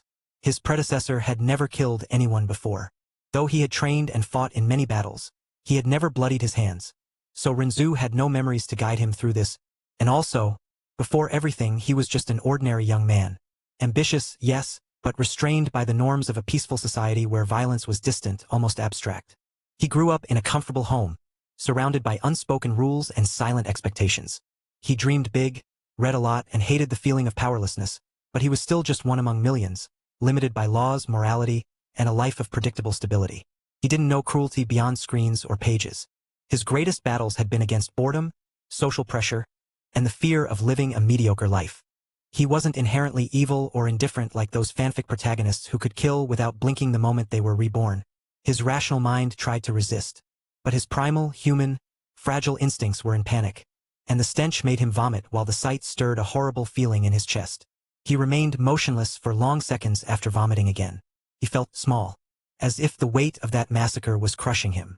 The silent voices of the dead piled up in his ears, forming a constant hum that sank into his bones. Hallucination. He knew it wasn't real. He knew this was the Ashura battlefield, an illusory world designed to forge killing intent in cultivators. He knew all of this, but no theory could prepare someone for the first time. The stench was real. The touch of blood, warm and viscous, was real. The open eyes of the dead, the muffled grinding of crushed teeth underfoot. It was all painfully real. "They're not real. They're not real," he murmured to himself, his eyes fixed on a half-burned corpse that seemed familiar. But the Ashura battlefield was not kind. It allowed no comfort. It respected neither logic nor mental preparation. It used your mind against you, twisting the illusion until it was indistinguishable from reality. There was no control, only survival. Renzu clenched his fists. The disgust was human. The weakness was natural. But his ambition was greater than any revulsion. "If I can't handle this, then I don't deserve to ascend." He closed his eyes, Breathe deeply. Once. Twice. He let the smell of blood flood him completely. He let the bodies around him become part of his existence, as if they had always been there. And instead of resisting the horror, he accepted it. This was his reality now. Even if the field was illusory, what he learned here would be true. Even if the corpses weren't real, the coldness he cultivated by looking at them would be. Even if the enemies had no heart, his blade would need to strike with the same precision. That was the currency of the world that had welcomed him. He breathed deeply. He stood up slowly. Blood still dripped from his fingers. The smell of iron still clung to his clothes, but his eyes were now focused. With no idea what to do, he walked in a specific direction in this space. Each step was cautious. The ground crunched under the bodies, bones snapping beneath his feet, but he no longer faltered. He still felt disgust, still felt fear, but he controlled it. He breathed deeply, blocking out what he could, trying to keep his mind steady. It's just an illusion. Just an illusion. The goal is to cultivate killing intent. Somehow, he said this to himself with conviction. He forged that idea like an inner sword, hard, cold, functional. If this was what the world demanded, then so be it. He would forge it with his own fear. But then he noticed the field was changing. A sharp sound cut through the air. Clang. Something glinted in the distance. A blade? Before he could react, a cultivator in black armor emerged from the crimson mists. His face was covered by a broken mask, his eyes blazing, his sword pulsing with murderous energy. He moved like a dry gale, silent, without hesitation. Wait, SHHK. It was too fast. A line of heat sliced through his abdomen. Renzu looked down. Time seemed to stop. His stomach split open. The blade had cut clean through him.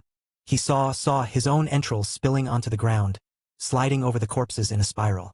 Blood erupted from his mouth in heavy gushes, and the world spun in a cruel whirlwind. The ground welcomed him like a hungry tomb. He tried to scream, but his throat filled with blood. His lungs burned. The pain was indescribable. Not an abstract pain, not a metaphor. It was torn flesh, raw death, the undeniable end. And no, his eyes glazed over. Death. And then he woke up. Ha! Renzu gasped, sitting up suddenly as if he'd emerged from underwater. He was in the same place, standing as before, the same field, the same red sky, the same corpses, the same nauseating stench. But his body was whole.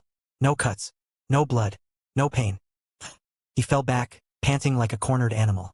His hands flew to his abdomen, frantically feeling the area that, a second ago, had been sliced open like a book. Nothing. His skin was intact, but the memory was alive. He could still feel it. The phantom pain of the cut, the heat of exposed entrails, the taste of blood in his throat. His hands shook. His mind screamed. His eyes darted in every direction, expecting the swordsman to return. He was in panic. I died. I died. I died. He whispered to himself, his lips trembling. It was impossible to pretend it hadn't happened. The Ashura battlefield didn't just simulate death. It made it real to the soul. Renzu didn't feel like someone who had dreamed. He felt like someone who had died and been thrown back into hell to die again. He curled up, clutching his head with both hands. He knew that in this world, he'd have to die many times to train his killing intent and skills. I'll never mock Subaru from Re-Zero for always being so pathetic again. Getting used to death is a terrifying idea. Breathing heavily, his heart pounding like a war drum, Renzu lifted his gaze. There was no way out. He had to face this world. Even if he was torn apart 1,000 times. Even if he lost everything that still made him human. He stayed there for a while, sitting among the corpses, staring into nothingness, trying to muster the courage to stand. Then he breathed deeply, and began to walk again. The sound of his own footsteps on flesh and bones soon became indistinguishable from the pulse of his heart. A dull, steady rhythm. A grotesque mantra. 1, 2, 3, clang. The blade came again. The same black-armored cultivator. The same broken mask. The same impossible speed. Renzu had no time to react. SHHK. The cut was cleaner this time. The sword entered his chest and exited through his back. His body shuddered like a puppet with its strings cut. Blood gushed. He fell to his knees, staring in disbelief at the sword impaled in him, and then, nothing. He woke up, gasping, trembling, but without screaming, without falling back. Damn it! He stood up on his own this time. Wobbly, yes, but standing, and he began to walk again. He died a third time, this time decapitated. The blade had come from the side, and he had no time to turn his face. All he felt was a dull thud, a strange lightness and darkness. On the fourth time he tried to dodge. Almost succeeded. The blade lodged in his shoulder. He screamed, stumbled, tried to react, but the pain stopped him. He was pierced through the heart. Died again. On the fifth time, tch. He wiped his mouth and stood up. No scream, no collapse. The pain of death still lingered, like embers under his skin, but the panic was giving way to something else. Something darker, more practical. It was anger. A slow, silent anger that burned like a hidden ember beneath the rubble of trauma. Renzu stood still for long seconds, his hand still on the abdomen pierced in the previous death. The humiliation, the powerlessness, the feeling of being hunted, slashed, thrown to the ground like trash. Enough! The word escaped his lips like a whisper. A spark ignited behind his eyes. The simplest truth of a fragile human was that when wounded enough times, they learned to hate. And hatred was an instinct older than fear. Fear paralyzed you, but hatred made you fight. His mind, once gripped by fear, was now beginning to adjust to the brutal logic of the field. Fighting was the only option. And so he did. On the sixth time, he survived. When the masked cultivator appeared, Renzu was already in position. His eyes were sharp. He began to use the skills his body had cultivated over the past decade. Boom! The flaming sword of the vermilion bird exploded toward the enemy. The sword came, slicing the attack in half. But this time, Renzu was no longer there. It was a feint. Die! With a roar, he spun his body and used the first stage of the consoling song of the vermilion bird spirit, swinging the blood-stained sun blade in an attempt to kill his enemy. This was the only technique from the profound art he found easy to use at that moment. It condensed a blade of the vermilion bird's flames. With his low cultivation level, he couldn't unleash the full potential of this skill, which would be like the descent of a second sun in the form of a giant flaming blade capable of cutting and vaporizing stars entirely. But it was enough to be used. Clang. Skkk. The enemy's blade fell. The cultivator's head spun in the air like a plucked fruit. Renzu gasped, his eyes wide. I killed him. It sank in. He panted, his shoulders trembling, his chest heaving like a broken bellows. His body was covered in blood, someone else's blood. He stared at the decapitated head rolling on the ground. The enemy's cracked mask fell with a dry snap, revealing an ordinary, almost peaceful face. No anger, no expression, just death. I killed a person? His voice came out low, hoarse, almost inaudible. His legs wobbled. He fell to his knees, still staring at the corpse. His hands were trembling, dirty, sticky with the warm blood of another living being. Even though he knew it wasn't real, even though he had acted only to survive, even though he had died 5 times before, nothing had prepared him for the feeling of killing. For real, the heat of adrenaline, the desperation for survival, had driven his body. But now, in the stillness after the battle, the guilt of his act fell on him like a tombstone. I took a life. His stomach churned, but he didn't vomit. His body seemed frozen, as if even the disgust was anesthetized. A chill ran down his spine. Was this what it meant to live in this world? Was this what it meant to be a cultivator? If it was, then this world had no room for hesitation. Renzu closed his eyes, trying to breathe, trying to find something within himself that was still pure. But he found only silence. Nothing answered, nothing condemned, nothing comforted. He didn't want the guilt he felt to die. But perhaps it was inevitable. Clang. A metallic sound cut through the air. Renzu stood up abruptly, his eyes wide. 2 figures emerged from the crimson mist, both cloaked in dark robes and wielding blades of different shapes. One with a curved sword of swirling wind, the other with a halberd made of black bones and pulsing red lightning. What? They came together. Boom! The first attack came from above, an arc of energy slicing through the air. Renzu raised his flaming sword of the vermilion bird to block, but the second enemy was already at his flank. Damn it! Shhk. An intense pain pierced his chest. The cut wasn't clean like before. It was brutal, forced, as if it tore his soul along with his flesh. The air vanished from his lungs. Blood sprayed from his mouth. The second cultivator spun the halberd and drove it into his abdomen. Renzu screamed. The pain was real, cruel, blind. The field spun. His knees buckled, and he died. Again. But when he opened his eyes once more, something had changed. Renzu didn't scream. He didn't fall back. He didn't check if he was still alive. He just breathed deeply and stood up. His eyes were cloudy, but his heart was steady. They killed me again. It's fine. I'll kill them back. He walked a bit further and they came again. Two cultivators, the same silhouettes from the previous deaths, one with the curved wind sword, the other with the pulsing blackbone halberd. But this time he didn't retreat. The vermilion bird flame danced in the form of a blade in his hand. The first cultivator attacked with a swift, slicing strike from above. Renzu dodged to the side, almost sliding on the blood-soaked ground, and countered with a lateral slash infused with his intent to kill his opponent. Clang! The blades clashed, sparks flying. But this time he won the exchange. He twisted his wrist, shifted the enemy's center of gravity, and with a short step, drove his blade into the base of the opponent's neck. SHK. The body fell, lifeless. The other came immediately, roaring, spinning the halberd with blind ferocity. Renzu tried to execute the second stage of his profound art, empirical dance of the vermilion bird, which condensed the flames into a silhouette of the vermilion bird around him, dozens of meters wide in the sky, like a true flaming bird soaring through the heavens. He could use it to envelop his body, enhancing his attack and defense power, or to fly or charge forward at immense speed. Or he could launch the silhouette toward his target, creating a concentrated explosion in a small area. A burst of fire erupted behind him in the form of wings that unfurled with force. The impact propelled him forward like a projectile. In a flash, he appeared inside the enemy's guard. The halberd came, but it was too late. His blade pierced the cultivator's heart with a dull thud. SHK. The enemy gasped and fell to his knees. Renzu didn't celebrate. He just breathed. But the Ashura field didn't let him rest. More footsteps, more shadows. For this time, silhouettes emerging from the crimson mist, like hungry specters. All at the same cultivation level as him, but different in style. Dual swords, ice spear, axe with runes, dancing chakrams. Renzu's heart beat faster. So that's how it's going to be? He assumed the basic sword stance he had learned from his predecessor's memories.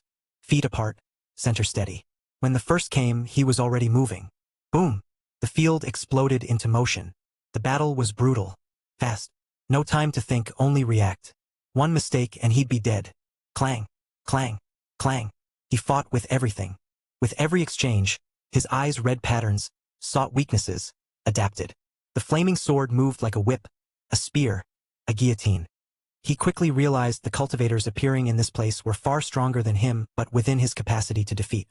A precise strike, and the ice spear wielder was decapitated. Another, and the chakram woman was split in half.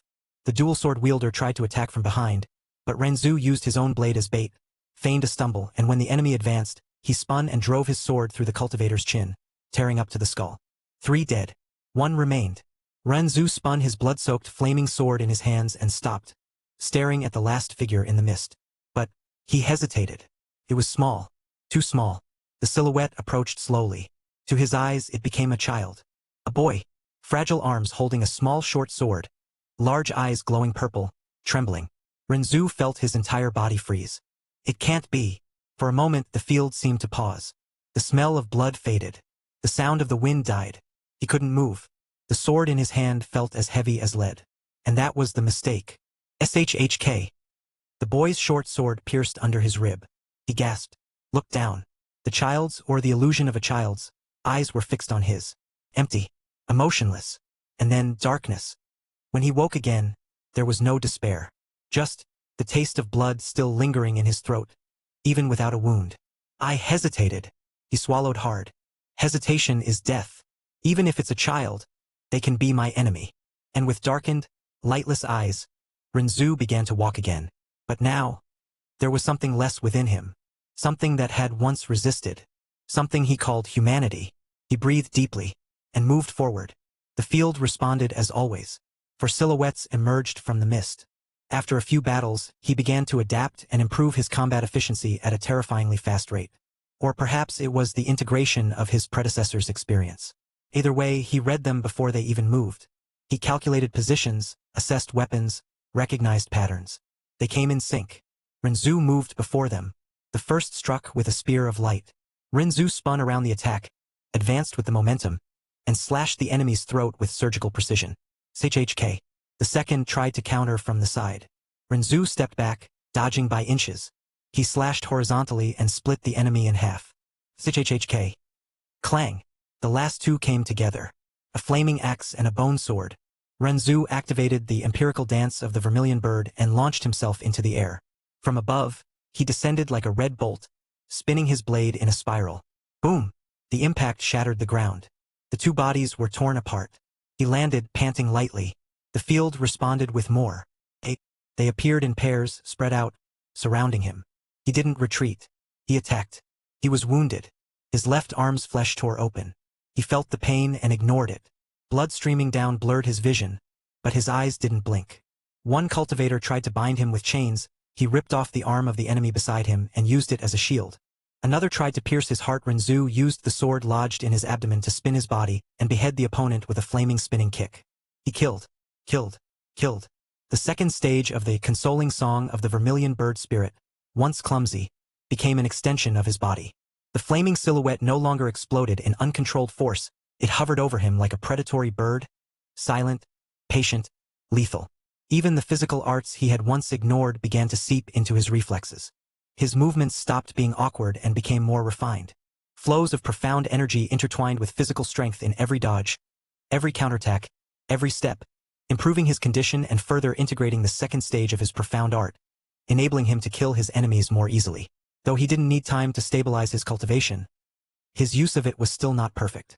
But after fighting, his combat skills became more refined and efficient. At the end of the confrontation, the field was silent. His feet sank into the flesh of corpses. His clothes were in tatters. His body was covered in wounds. And yet he was standing. But the Ashura field didn't end. 16 came. The difference was grotesque. Their techniques varied like rain in a storm. Illusions, poisons, spiritual energy explosions, curses, blasts of freezing profound energy. Renzu was caught and died. He came back, tried again, and died again. Another attempt. On the 6th try, he killed 11. On the 7th, 12. On the 8th, he killed them all. And then more came. Not 4, not 8, but dozens. Maybe 40, maybe 60. It was impossible to count. Renzu stood still. He knew it was impossible now and that he should leave the Ashura field, but he needed to get stronger, so he fought. He killed. He was torn apart. He woke up, fought again. Hours passed. Or days. Or weeks. He lost track. He could have left this place at any time, but he chose to stay. All that remained was the sword. All that remained was the will to kill. His eyes no longer wavered at the sight of a child, an elder, or a familiar face. The killing intent growing in his body had become part of his soul. The next morning arrived quietly. The sun had barely broken the horizon when the clouds began to take on soft hues of gold and lilac. A fresh breeze swept through the courtyards of the Yoon family mansion, carrying the scent of dew and new leaves. Some servants were already up, tending to their chores, while some disciples were waking to practice. Inside one of the residences, light filtered through the simple wooden structure's windows. Renzu sat immersed in a meditative state, legs crossed, his clothes slightly damp with sweat from his night of practice. His eyes opened. The first rays of sunlight touched his face, but he didn't react. No smile, no expression of relief or satisfaction. All that remained was an expressionless face. His gaze, once filled with curiosity and excitement at being in another world with countless tools to reach the pinnacle and ruin the life of the scum Che, was now hard as a forcibly carved monolith, cold and unyielding. Deep eyes, like silent wells, where humanity once existed, now held only calm and serenity. Yet, if someone looked deeper, they would find an indifference that cared for nothing. He let out a faint sigh. He looked at his hand and squeezed it gently. I think I got stronger? My control over profound energy has improved, and I've mastered the first 2 stages of the consoling song of the vermilion bird spirit out of 10. Plus, I've adapted to using the close combat skills the original Renzu trained his whole life to acquire. Truly, fighting is the best way to refine skills. A faint smile danced on his lips. And this after just one night. Does that mean I'm talented? Or rather, it seems the World Prime Liquid must have helped enhance my comprehension or the fusion of the 2 souls. No, I think it's the first option. As he murmured this, he ran his hand over his chin. He clearly recalled how, in Emperor's domination, absorbing the World Prime Liquid had granted Li Qie a fate palace, a physique, and a primordial life wheel, all at absurdly high levels that far surpassed even what was considered the absolute peak of that world, like the immortal level Long Jingxian possessed. And Long Jingxian was no ordinary figure. She was the pinnacle among geniuses. Supreme talent, supreme speed, supreme intelligence. Capable of stealing any merit law, skills in general, with a single glance. But even she was a mere footnote compared to Li Qie, who possessed the highest 3 attributes. The fact was that Li Qie didn't need to show anything. He was, in practice, omniscient. His mind carried the weight of billions of years of knowledge, experiences, and accumulated strategies. For someone like that, even demonstrating power would be redundant, like a king explaining to an insect what royalty is. That's why he didn't display his comprehension, which technically should have been greater than someone with an immortal-level fate palace after absorbing the world prime liquid. That benefit was useless to someone like him. But for Renzu, the situation was different. Though he hadn't yet reached Li Qia's theoretical level, he felt his comprehension might be approaching Long Jingxian's, at least in this specific aspect. Of course, he still needed to conduct more tests to confirm, but his intuition, shaped by the logic of his situation as someone who absorbed a diluted version of the world prime liquid, told him he wasn't far off. In other words, the world prime liquid had also enhanced his comprehension talent and might even have improved his lifespan and more. His current obstacle to fully demonstrating this comprehension was fundamentally different. He wasn't born in this world. He was a complete outsider, someone whose instincts and foundations weren't shaped from birth by profound energy or the techniques and conventions of this universe. Yes, he had his predecessor's memories, the true owner of this body. But those memories, while useful to an extent, were far from sufficient. They lacked detail, depth, the real, continuous, organic experience. Comprehension is like a hand-drawn map in the midst of a living forest. For someone native to this world, the path was already charted from birth. It was as if they had grown up in the forest, knowing every trail, every tree, every trap since they learned to walk. And those called comprehension geniuses had talents that let them leap over obstacles as if gliding over roots that supported them. But Renzu? He wasn't born in that forest. He was thrown into it with a borrowed memory and a lit torch. He had fragments of the map but not the instincts. With every step, he was like an outsider carving his own path with dirt-stained fingers, learning from every stumble. The absorption of the world prime liquid, it was as if, for a moment, the forest opened before him, revealing hidden trails and shortcuts even the natives couldn't see. It didn't make him the king of the forest, but it gave him a compass and a momentary aerial view. In other words, the more he lived in this world and adjusted to this reality, the more his comprehension could be refined until it reached Long Jingxian's level, who could replicate anything with a single glance. But this was just a theory based on the condition of his rebirth. Well, I'll find out in the future. For now, I'd better take a bath and then keep training. Shaking his head, Renzu tried to set it aside for now and stretched. He then headed to the bathroom, heated water, and prepared the tub. He missed a shower but didn't mind using the tub to clean himself. He was reeking of sweat. /N. Good evening, everyone. I truly hope you enjoyed this debut. From the very beginning, my goal was to show that Renzu is different. Sure, he's ambitious and came from our modern world. But he's still human, with his own limits and principles, some of which were broken in this very chapter. He hates Scumche just as much as you do, so don't worry. That villainous edge is here to stay. This is only the beginning of his journey, and I can't wait to hear what you all think. 5. Chapter 5 Preparations. Renzu stepped out of the bath shortly after, his still damp hair tied into a simple yet elegant bun, secured with a black ribbon. He wore black Taoist robes, with subtle golden details on the sleeves and collar. Nothing ostentatious, but on his frame, even the most understated attire took on a natural grandeur, a result of his aura of the banished immortal. He paused in the center of the room for a moment, adjusting his collar calmly and taking a deep breath, pondering whether he should continue cultivating. The answer was obvious. Yes, he needed to become stronger. Relaxing was not an option.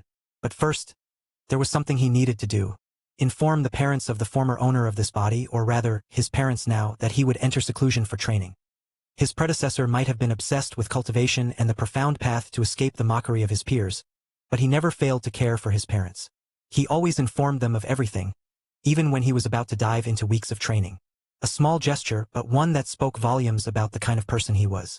And to keep up appearances, Renzu knew he should do the same. Resolved, he decided to go find them. There was just one problem: his current appearance. He hadn't changed completely, he was still recognizable, the main features were there. But he had become infinitely more handsome. Not just handsome, inconceivably handsome. With his new aura, his features seemed hand-carved by the heavens. Long eyelashes casting perfect shadows, arched eyebrows that gave an impression of ancient wisdom, and a presence so imposing that the very fabric of his clothes seemed nobler just for touching him. He was like a living painting, an immortal who had descended from the heavens by mistake, or perhaps by whim. And that would be a problem. How would he explain this change to others? Renzu sighed lightly. Instead of panicking or seeking complex explanations like demonic possession, divine blessing, or the random favoritism of fate, he did what any sensible cultivator would do in his place. He decided to ignore it. If anyone asked, He would simply raise an eyebrow and reply with the utmost disinterest. Change? Must be my mother's chrysanthemum tea. With that settled, he left the room with firm steps, crossing the covered veranda that connected his courtyard to the back of the main family mansion. The morning breeze brushed against his face. The stones on the path were still damp with dew, and the distant sound of sweepers and servants beginning their tasks filled the air with a comforting familiarity. Soon the stairs began. First was a young maid carrying a tray of fruit. She tripped over nothing, stopping only because the tray crashed to the ground. Her hands trembled. Her face, pale as porcelain, flushed crimson up to her ears. She opened her mouth, but no words came out. Renzu kept walking. "Good morning," he said with unpretentious kindness, not even turning his face. His voice was calm but resonated in the maid's ears like a celestial melody. She sank to her knees, hands still outstretched as if she could touch him just one more time. Her heart pounded so fiercely that, for a moment, she thought she would die of love right there. Years later, she would tell this story to her grandchildren as the day she saw an immortal and became certain she would never marry another man. Another servant, a middle-aged man, was coming from the back with a basket of firewood. His eyes met Renzu's for an instant, and he stopped abruptly. One eyebrow arched, then the other. The man looked Renzu up and down as if reconsidering 40 years of preferences and certainties. "Young Master Renzu?" he ventured hesitantly. "HM? Need something?" Renzu replied, not slowing his pace. "It's just..." The servant coughed, choking on the air. "You seem a bit different, that's all." Renzu merely smiled in that way that seemed to hide 100 secrets while simultaneously saying, "I have no idea what you're talking about." The man stood frozen in place for minutes, staring at the ground. "I think I like men now?" As Renzu turned the corner of the garden, cherry blossoms scattered petals along his path. He finally spotted the courtyard and the mansion of his parents. Or rather, his father's mansion, since his mother usually spent most of her time at the Mu clan, thanks to her overly protective grandfather. The Mu family was one of the 12 guardian families, tasked with protecting the lineage of the demon emperor. They maintained an especially close relationship with the Yun family, a direct result of the marriage between the Mu family's princess, Mu Yuro, his mother, and the Yun family's patriarch, Yun Qinghong, his father. A small courtyard, a short pavilion, a stone table, a small emerald green plant vase. Near the plants was a wooden chair that seemed slightly old. Next to the chair was a weapon rack that appeared even older. However, there were no weapons hanging on it, nor any trace of weapons ever having been hung there. That was all he saw in the familiar courtyard. He stood in front of the main house and said in a soft voice, "Father, are you inside? I'd like to speak with you." A small movement could be heard from within the house. Shortly after, a middle-aged man's voice resounded. "Oh, need something? Zuer? Come in." The voice was gentle but utterly devoid of energy, revealing traces of fragility. Suddenly, his heart stirred uncontrollably, as if an invisible needle pierced it, causing a deep, silent pain in the depths of his chest. Instinctively, he brought his hand to the spot, pressing over his heart, trying to contain that strange, suffocating sensation. He still couldn't get used to this unfamiliar emotion. Though he had seen his father only twice during the week since arriving in this world, the feeling hadn't diminished at all. On the contrary, it seemed to grow with every moment. Could it be the emotions of his predecessor echoing within him? It was the only plausible explanation. He couldn't understand why the fragility in the voice of a man he had never known made him feel the subtle but overwhelmingly real pain in his heart. Memories of his father's current condition flashed through his mind. Unfortunately, he still hadn't deciphered even 1% of the miracle of life. He would need time and deep meditation to understand it bit by bit. Only then might he, perhaps, be able to heal his parents. He made a mental note to dedicate himself to this during his upcoming seclusion, when he would begin cultivating in earnest. He let out a long, restrained sigh, trying to reorganize his thoughts, and then entered. The door closed behind him. In front of the wooden table by the door, a figure dressed in green robes slowly turned from the table. This was a middle-aged man who appeared to be about 50 years old. His face was pale, but even an ordinary person could tell that his paleness was due to illness.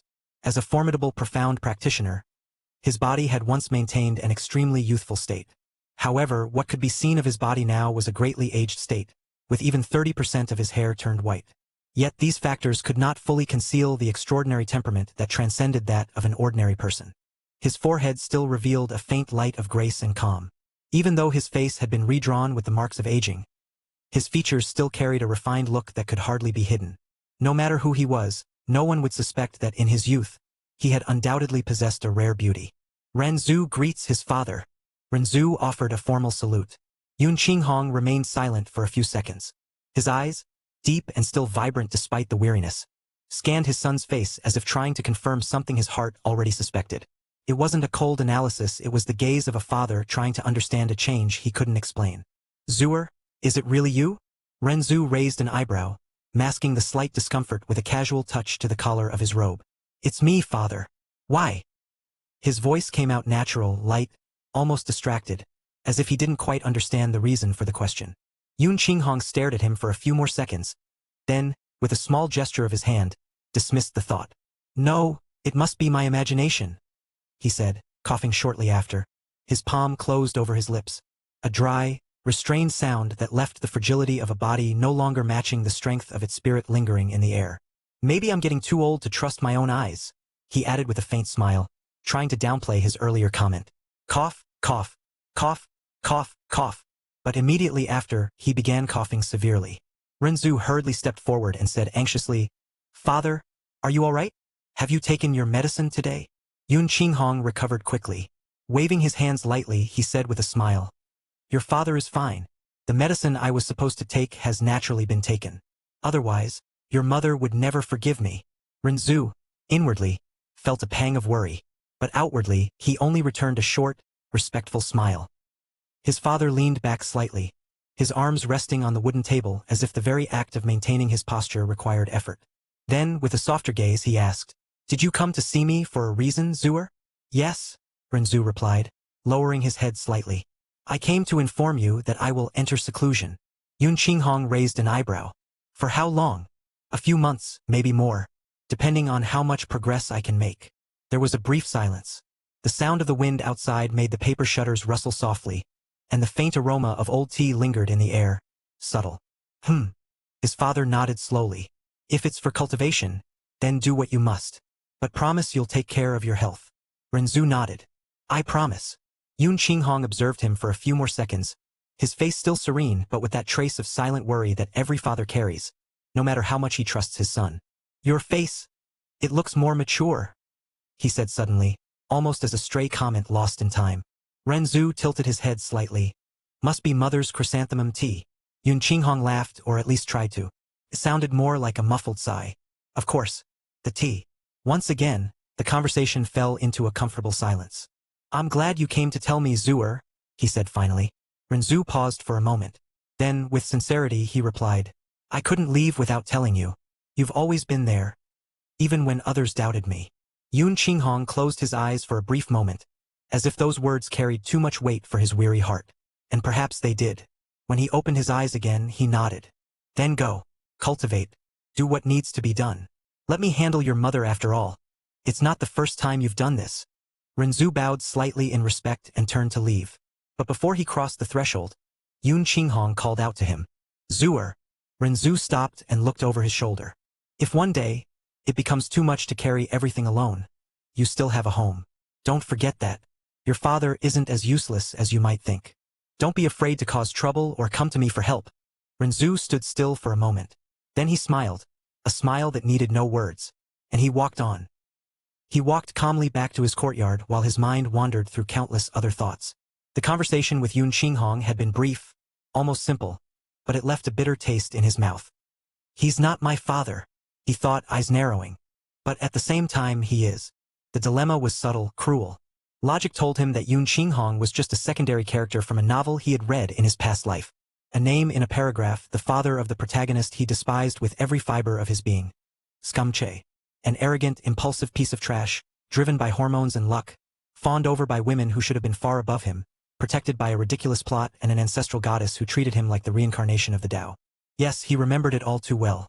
He recalled the growing hatred he felt with every chapter of the novel as he watched that useless fool be forgiven, exalted, admired for actions that, in the real world, would inspire repulsion. But he was occupying the body of the boy who had been adopted by the protagonist's parents. Real parents. People who loved him, who raised him with care, who cared even when the world didn't. Renzu sighed, and as he passed through the garden, his feet stopped on their own. He looked at a small plum tree, its fruits still ripening. He remembered a scene. Not his, but the former Renzu's, sitting under that same tree, listening to his father talk about cultivating the spirit while his mother laughed softly with a bowl of tea in her hands. It was a borrowed memory, but it hurt as if it were his own. That man, he thought, his throat tightening, has been more of a father to me in 7 days than my real father was in my entire previous life. And then, there was the problem. Scumche, the real son. That worm will look me in the eyes one day and say he sees me as a brother. Renzu almost laughed, but it was a dry, humorless sound. Brother. The idea was absurd, unacceptable, but he already knew. When that idiot found out that the once useless Renzu had been raised by his parents, he would surely make a spectacle of it. With his obsession for conquering everything around him, he'd try to turn it into another narrative of overcoming, brotherhood, and connection. Renzu scoffed with contempt. The only connection I want is my sword through his neck. But even that was uncertain, because he doubted 2 things. First, whether he would have the strength to defeat him with the ancestral goddess at his side, that divine aberration who hovered over him like a lovesick shadow, willing to rewrite the laws of the world for that trash. Second, whether he could face Muyuro and Yun Qinghong afterward. If I kill him, even with reason, they'll never forgive me. And that was what weakened him most. Because he, who should be a cold, logical, unshakable cultivator, now found himself caught between duty and bond, between what the world needed him to do, and what his heart, foolish and tainted by the memories of that other Renzu, feared losing. When he reached the entrance to his courtyard, he looked at the sky tinged pink by the morning sun. The clouds moved slowly, as if mocking his hesitation. What do I do? He murmured, too softly for anyone to hear. But no answer came, because perhaps there was no right answer. Only choices and consequences. He crossed the threshold, entered his room and locked himself in. Now the seclusion would begin. Whatever path he chose, he knew one thing. Nothing would be simple. And time, as always, was against him. Only 3 years remained until he would face the one he hated. He needed to become stronger. Aura of the banished immortal. The one who possesses it exudes a charm and appearance of such a high level that anyone who looks at them for long enough will fall completely in love. So deeply that they would be willing to throw their life away at a mere command. There is no possibility of resistance or recovery. A straight man would question his own sexuality. A woman would fall hopelessly in love and wait for him until her hair turned white. The aura of the banished immortal can unconsciously distort people's minds to make them believe his words. In other words, if he pretends to be unaware of his appearance, no one will ask something logical like how did he become so handsome? Because his looks and charm have already surpassed anything logical in the world. He would basically be a version of Chenya Inger, who is considered the most beautiful woman alongside the primordial chaos. But don't worry, that won't be the main focus. His appearance and strength just make romance easier to develop. That's why I made him perfect in terms of looks, while his power will gradually grow stronger over time. Fanfic novels and hey, wanna just read ahead a bit? Fanfic novels for $2.99. You can read up to 5 chapters ahead. Perfect for avoiding spoilers or just binging. Fanfic novels for $5.99. You get full access to all content, no holding back. 6. Chapter 6 Closed Door Training. Renzu stopped in front of the closed door for a moment. He let out a sigh, locked the door, turned on his heels, and walked with measured steps to the center of the room. He sat on the edge of the bed for a moment, his eyes fixed on his hands resting on his knees. Then, with a firm and unhurried movement, he crossed his legs and settled in the center of the mattress, back straight and shoulders relaxed. The silence lingered. Thinking too much about that guy was like willingly drinking poison. He knew what he felt. Disdain, repulsion, a cold anger. And he also knew he couldn't let those feelings take up too much space. The only priority now was simple: to become stronger. He closed his eyes. In his mind, he outlined a simple yet effective training plan to grow stronger. In the morning, he would dedicate himself to physical strengthening with the Heavenly Tyrant Manual. In the afternoon, he would cultivate his profound strength through the 10 Extreme Taos. At night, he would study the miracle of life, and, instead of sleeping, use his rest hours to deepen his martial intent. During this period, he would train relentlessly in the mental battlefield, refining his skills while mastering the unlimited sword art and the soothing song of the vermilion bird spirit. With this in mind, he decided to begin his physical training. It could be said that this method was divided into strength training, flesh training, viscera training, muscle alteration, bone forging, and pulse condensation, all of which were included. Beyond these stages, there was also the stage of marrow tempering. Above the marrow tempering stage, there were indeed others, the 8 hidden inner gates. Using the 8 trigrams to align with the movement of the 9 celestial organs, one could open 8 gates within the body. Then, the 9 stars of the Tao Palace. With it, One could break the body's limits and reach an even higher level of strength. But that was still far from his reach now. His first stage was strength training, and it came to his mind like a book being opened detailing everything about it. The manual not only explained how to reach the extreme of this level but also included training for precision and control over the amount of force used. Once greater control was achieved, a person would be able to use their palm to turn a tree trunk into fine fibers. They would have near-perfect control over every gram of their strength. He breathed in a specific rhythm, initiating the methods of the Heavenly Tyrant Manual, to use profound energy to strengthen his body. His goal at that moment was only to test his natural body cultivation speed without resorting to auxiliary materials. However, he was surprised to find that his progress was even more impressive than he had expected. The profound energy flowed from his profound veins, coursing through his entire body and refining every part of it at an extraordinary speed. He could feel the difference after a few minutes. His body was improving. Could this be one of the benefits of having absorbed the Prime World liquid? According to the novel's information, this liquid was capable of transforming the body into an unparalleled treasure. Although he had only refined a diluted version, it still undoubtedly granted him countless hidden benefits. In any case, this was advantageous for him. He wouldn't need to rely on many resources so soon to aid in his physical training. He could focus on making the most of his body's current potential for now. The hours passed in silence. The sun made its natural movement in the sky above, slowly. The shadows in the room shifted. The profound energy continued to circulate with increasing fluidity, refining not only muscles and tendons but even the subtlest structures of his physical body. During the process, Renzu remained still as a mountain, each breath aligned with the rigorous methods of the Heavenly Tyrant Manual. Sweat began to trickle down his temples, running down his back and soaking the sheet beneath his body. But he didn't stop. At a certain point, his body began to emit small crackling sounds.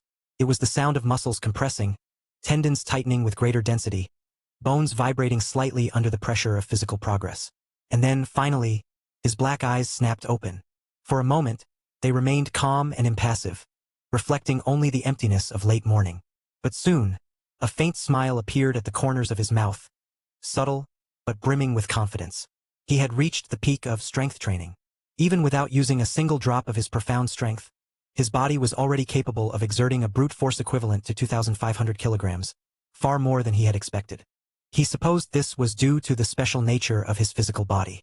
By his estimates, his combat prowess should now be at the peak of the true profound realm, thanks to the physical enhancement he had achieved and his vermilion bird profound art. Well, he would have to test it later in the Azura battlefield to be sure.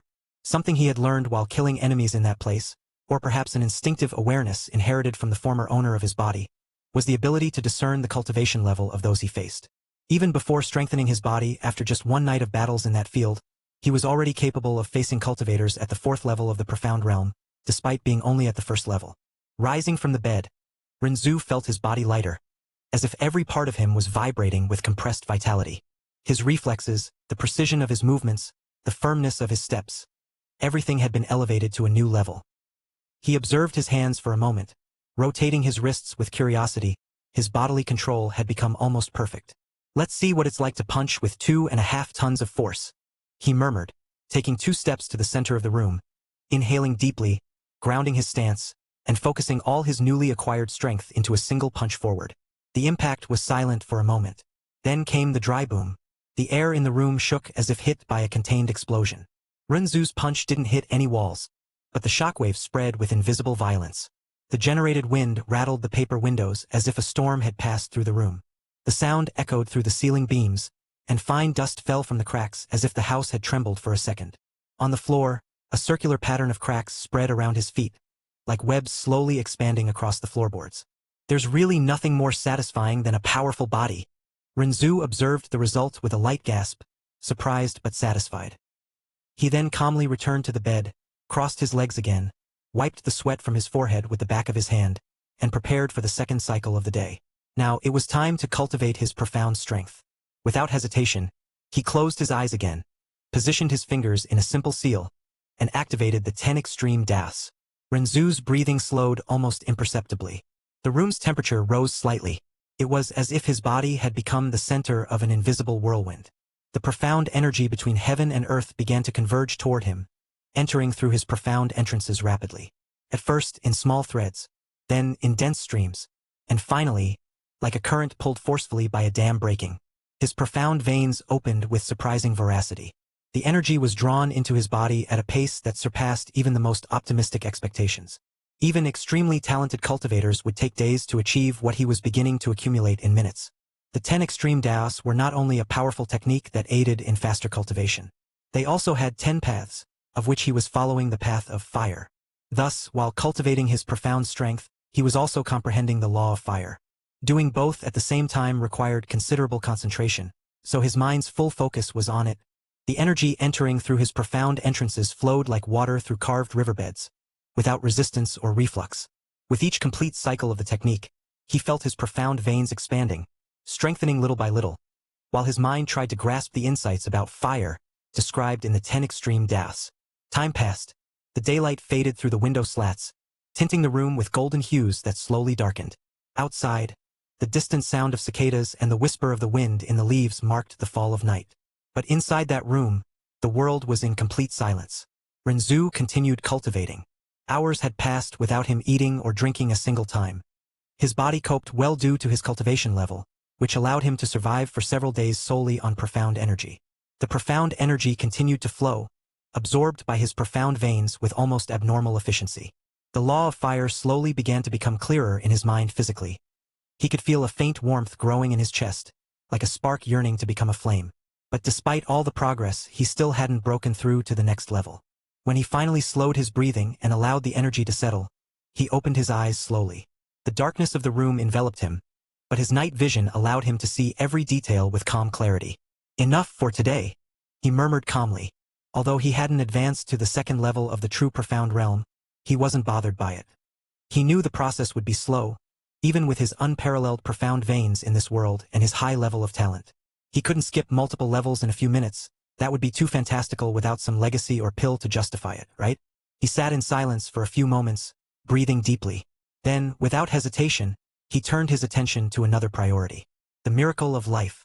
Renzu closed his eyes again.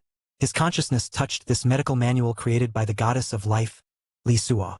A green light shone in his mind, expanding in all directions with the force of a small but intense sun. And then came the information. Not in words, but in sensations, visions, structures too complex to be described simply. It was as if his mind were watching the construction of a complete organism, cell by cell. Tissues forming, bones shaping, energy flowing like blood, veins connecting to meridians. He spent hours comprehending the miracle of life, then entered the battlefield of his martial intent to train his skills. And so the days passed with him doing the same thing. 2 weeks later. 2 weeks had passed since Renzu had begun his extreme training regimen. During this time, he remained in complete isolation. Each day was rigorously divided between physical training, profound strength cultivation, studying the miracle of life, and battling within the space of his martial intent. That night, the scene was different. The Great Zhou Mountain, one of the largest natural formations outside the Imperial Demon City, rose like a millennial colossus on the horizon. Its rugged, tree-covered face gave it an intimidating appearance. At the foot of the mountain lay a vast, silent plain, covered with low grass and dotted here and there with natural stones. The light of the full moon poured over the world like liquid silver, bathing everything in a cold, silent, pristine glow. There, in the center of the plain, Renzu stood, motionless. He had been there for hours, eyes closed and body relaxed, breathing in a specific, continuous, deep rhythm.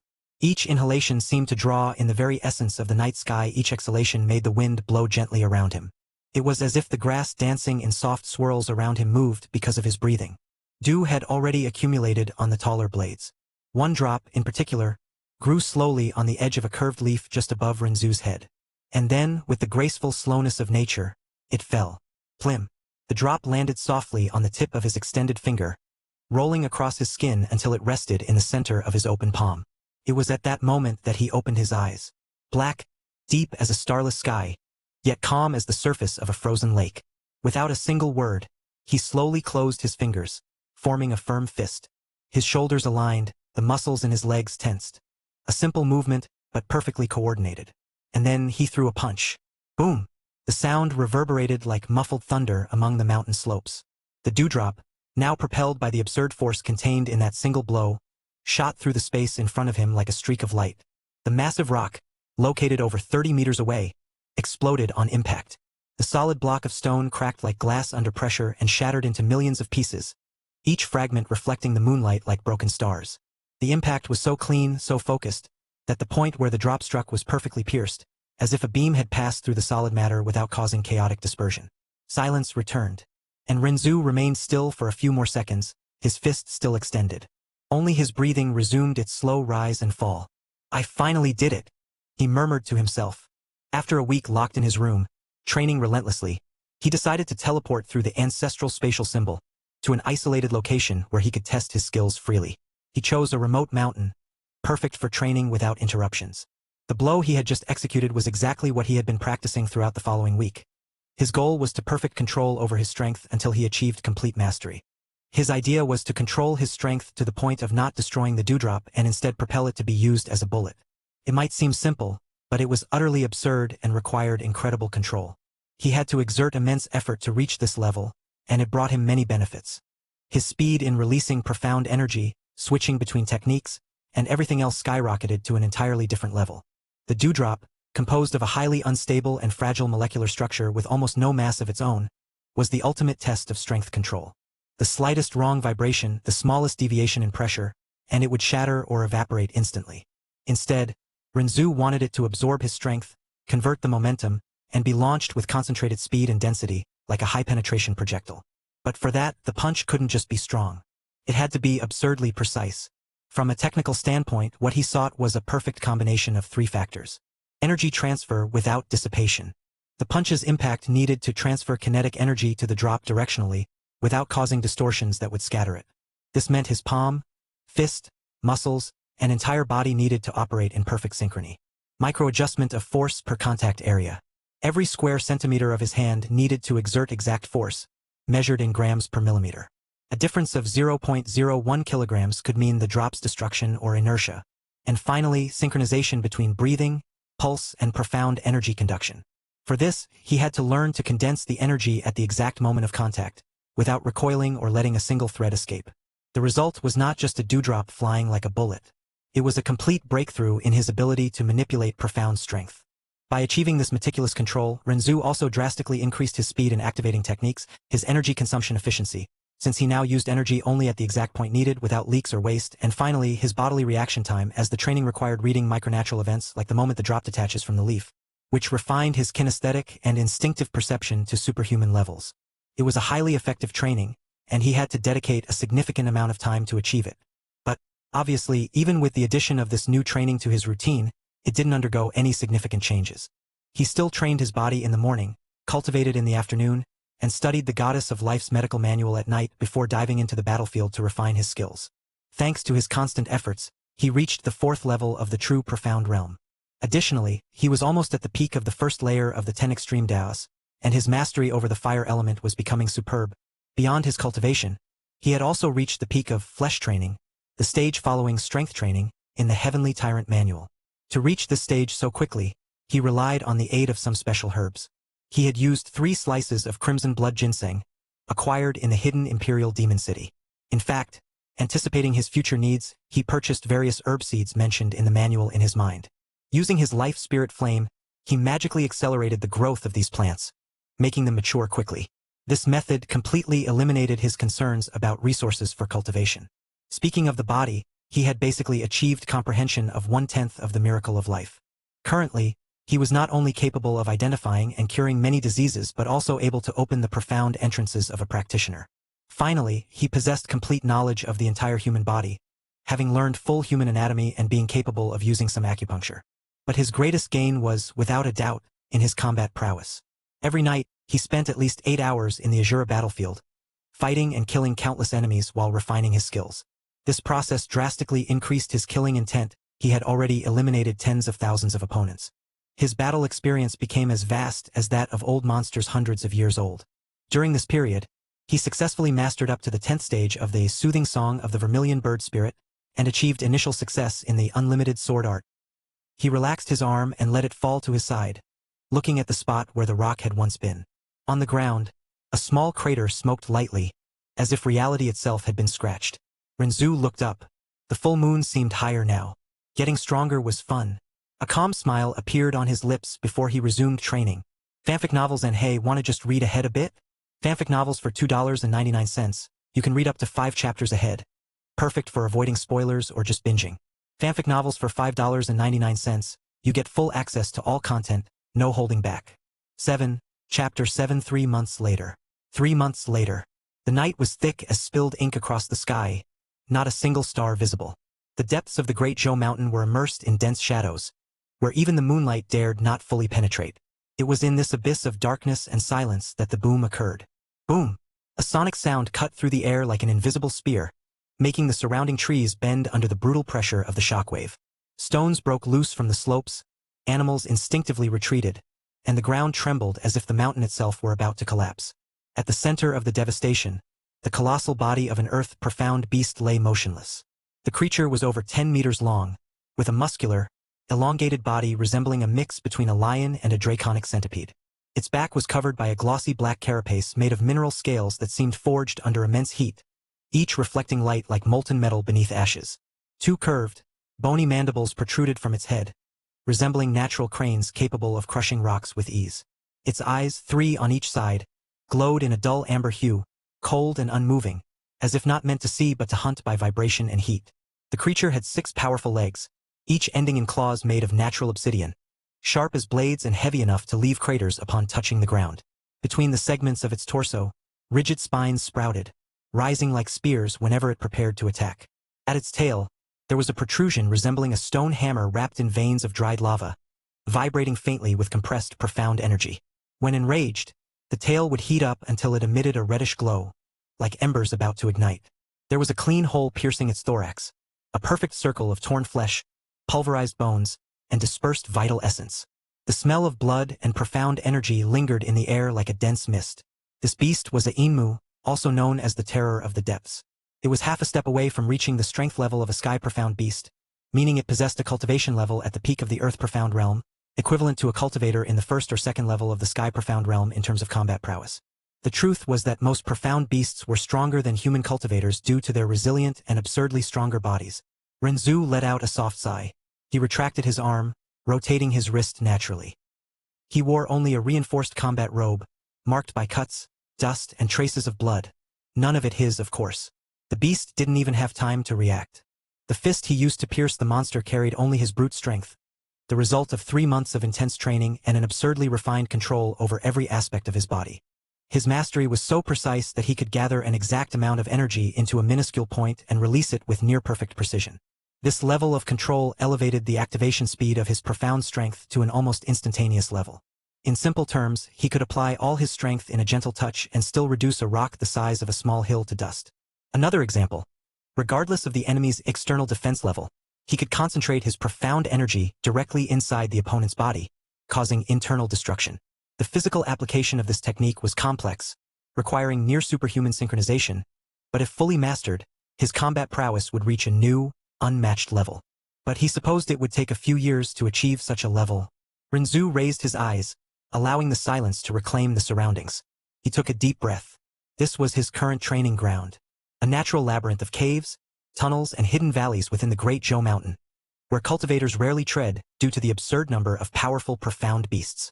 Renzu not only settled there but cleared the surroundings completely, luring the beasts one by one to kill them. In this world, besides humans, monsters could also cultivate and used the same power level system.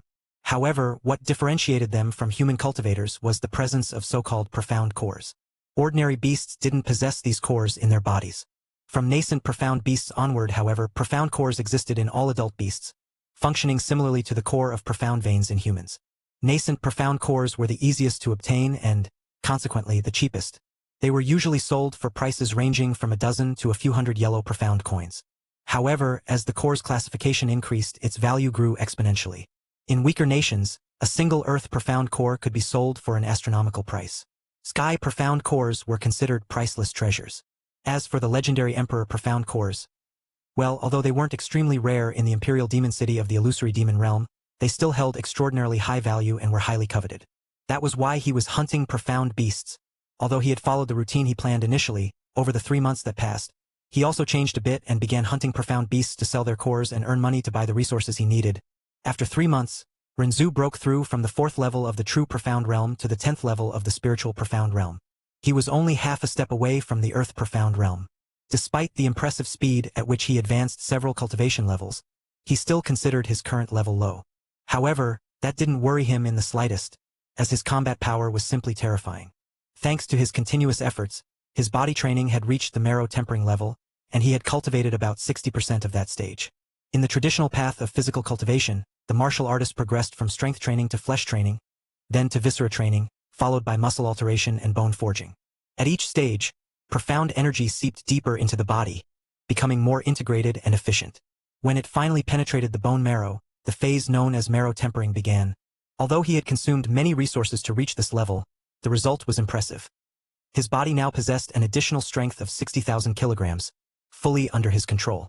According to his own calculations, he could easily defeat 20 versions of his former self before losing his cultivation, using only physical strength. And it wasn't just strength. All his physical attributes had skyrocketed, elevating his power to a new level. He could, theoretically, reduce mountains to dust with a single punch, combining brute strength, speed, power, and control. Of course, he couldn't do this casually yet. However, there was a problem. This level of power relied on close-quarters combat. Against sky profound realm cultivators who could freely fly in the skies, this became a limitation. Well, he could try to compensate for this by using the unlimited sword art to fly on a sword, but he hadn't yet achieved a mastery that allowed him to replicate his physical speed during flight. But things would change if a sky profound realm cultivator or above were on solid ground and within his reach. He supposed he could reach the point of killing them easily. That's what happened when an absurdly powerful body training manual was given to someone from a lower world. Besides his body, which now granted him truly terrifying combat power, his 3 months spending 8 hours a day in the Ashura field had also given him unparalleled battle experience. There, he constantly fought for his life against enemies who, for the most part, were superior to him in cultivation or skills. And yet, he killed them. Not hundreds, not thousands, but millions over the 3 months that passed. Each confrontation had shaped his reflexes, sharpened his technique, and forged his killing intent to the limit. For example, he resumed cultivating his family's profound art and reached the 10th stage, a level far superior to what he had previously achieved.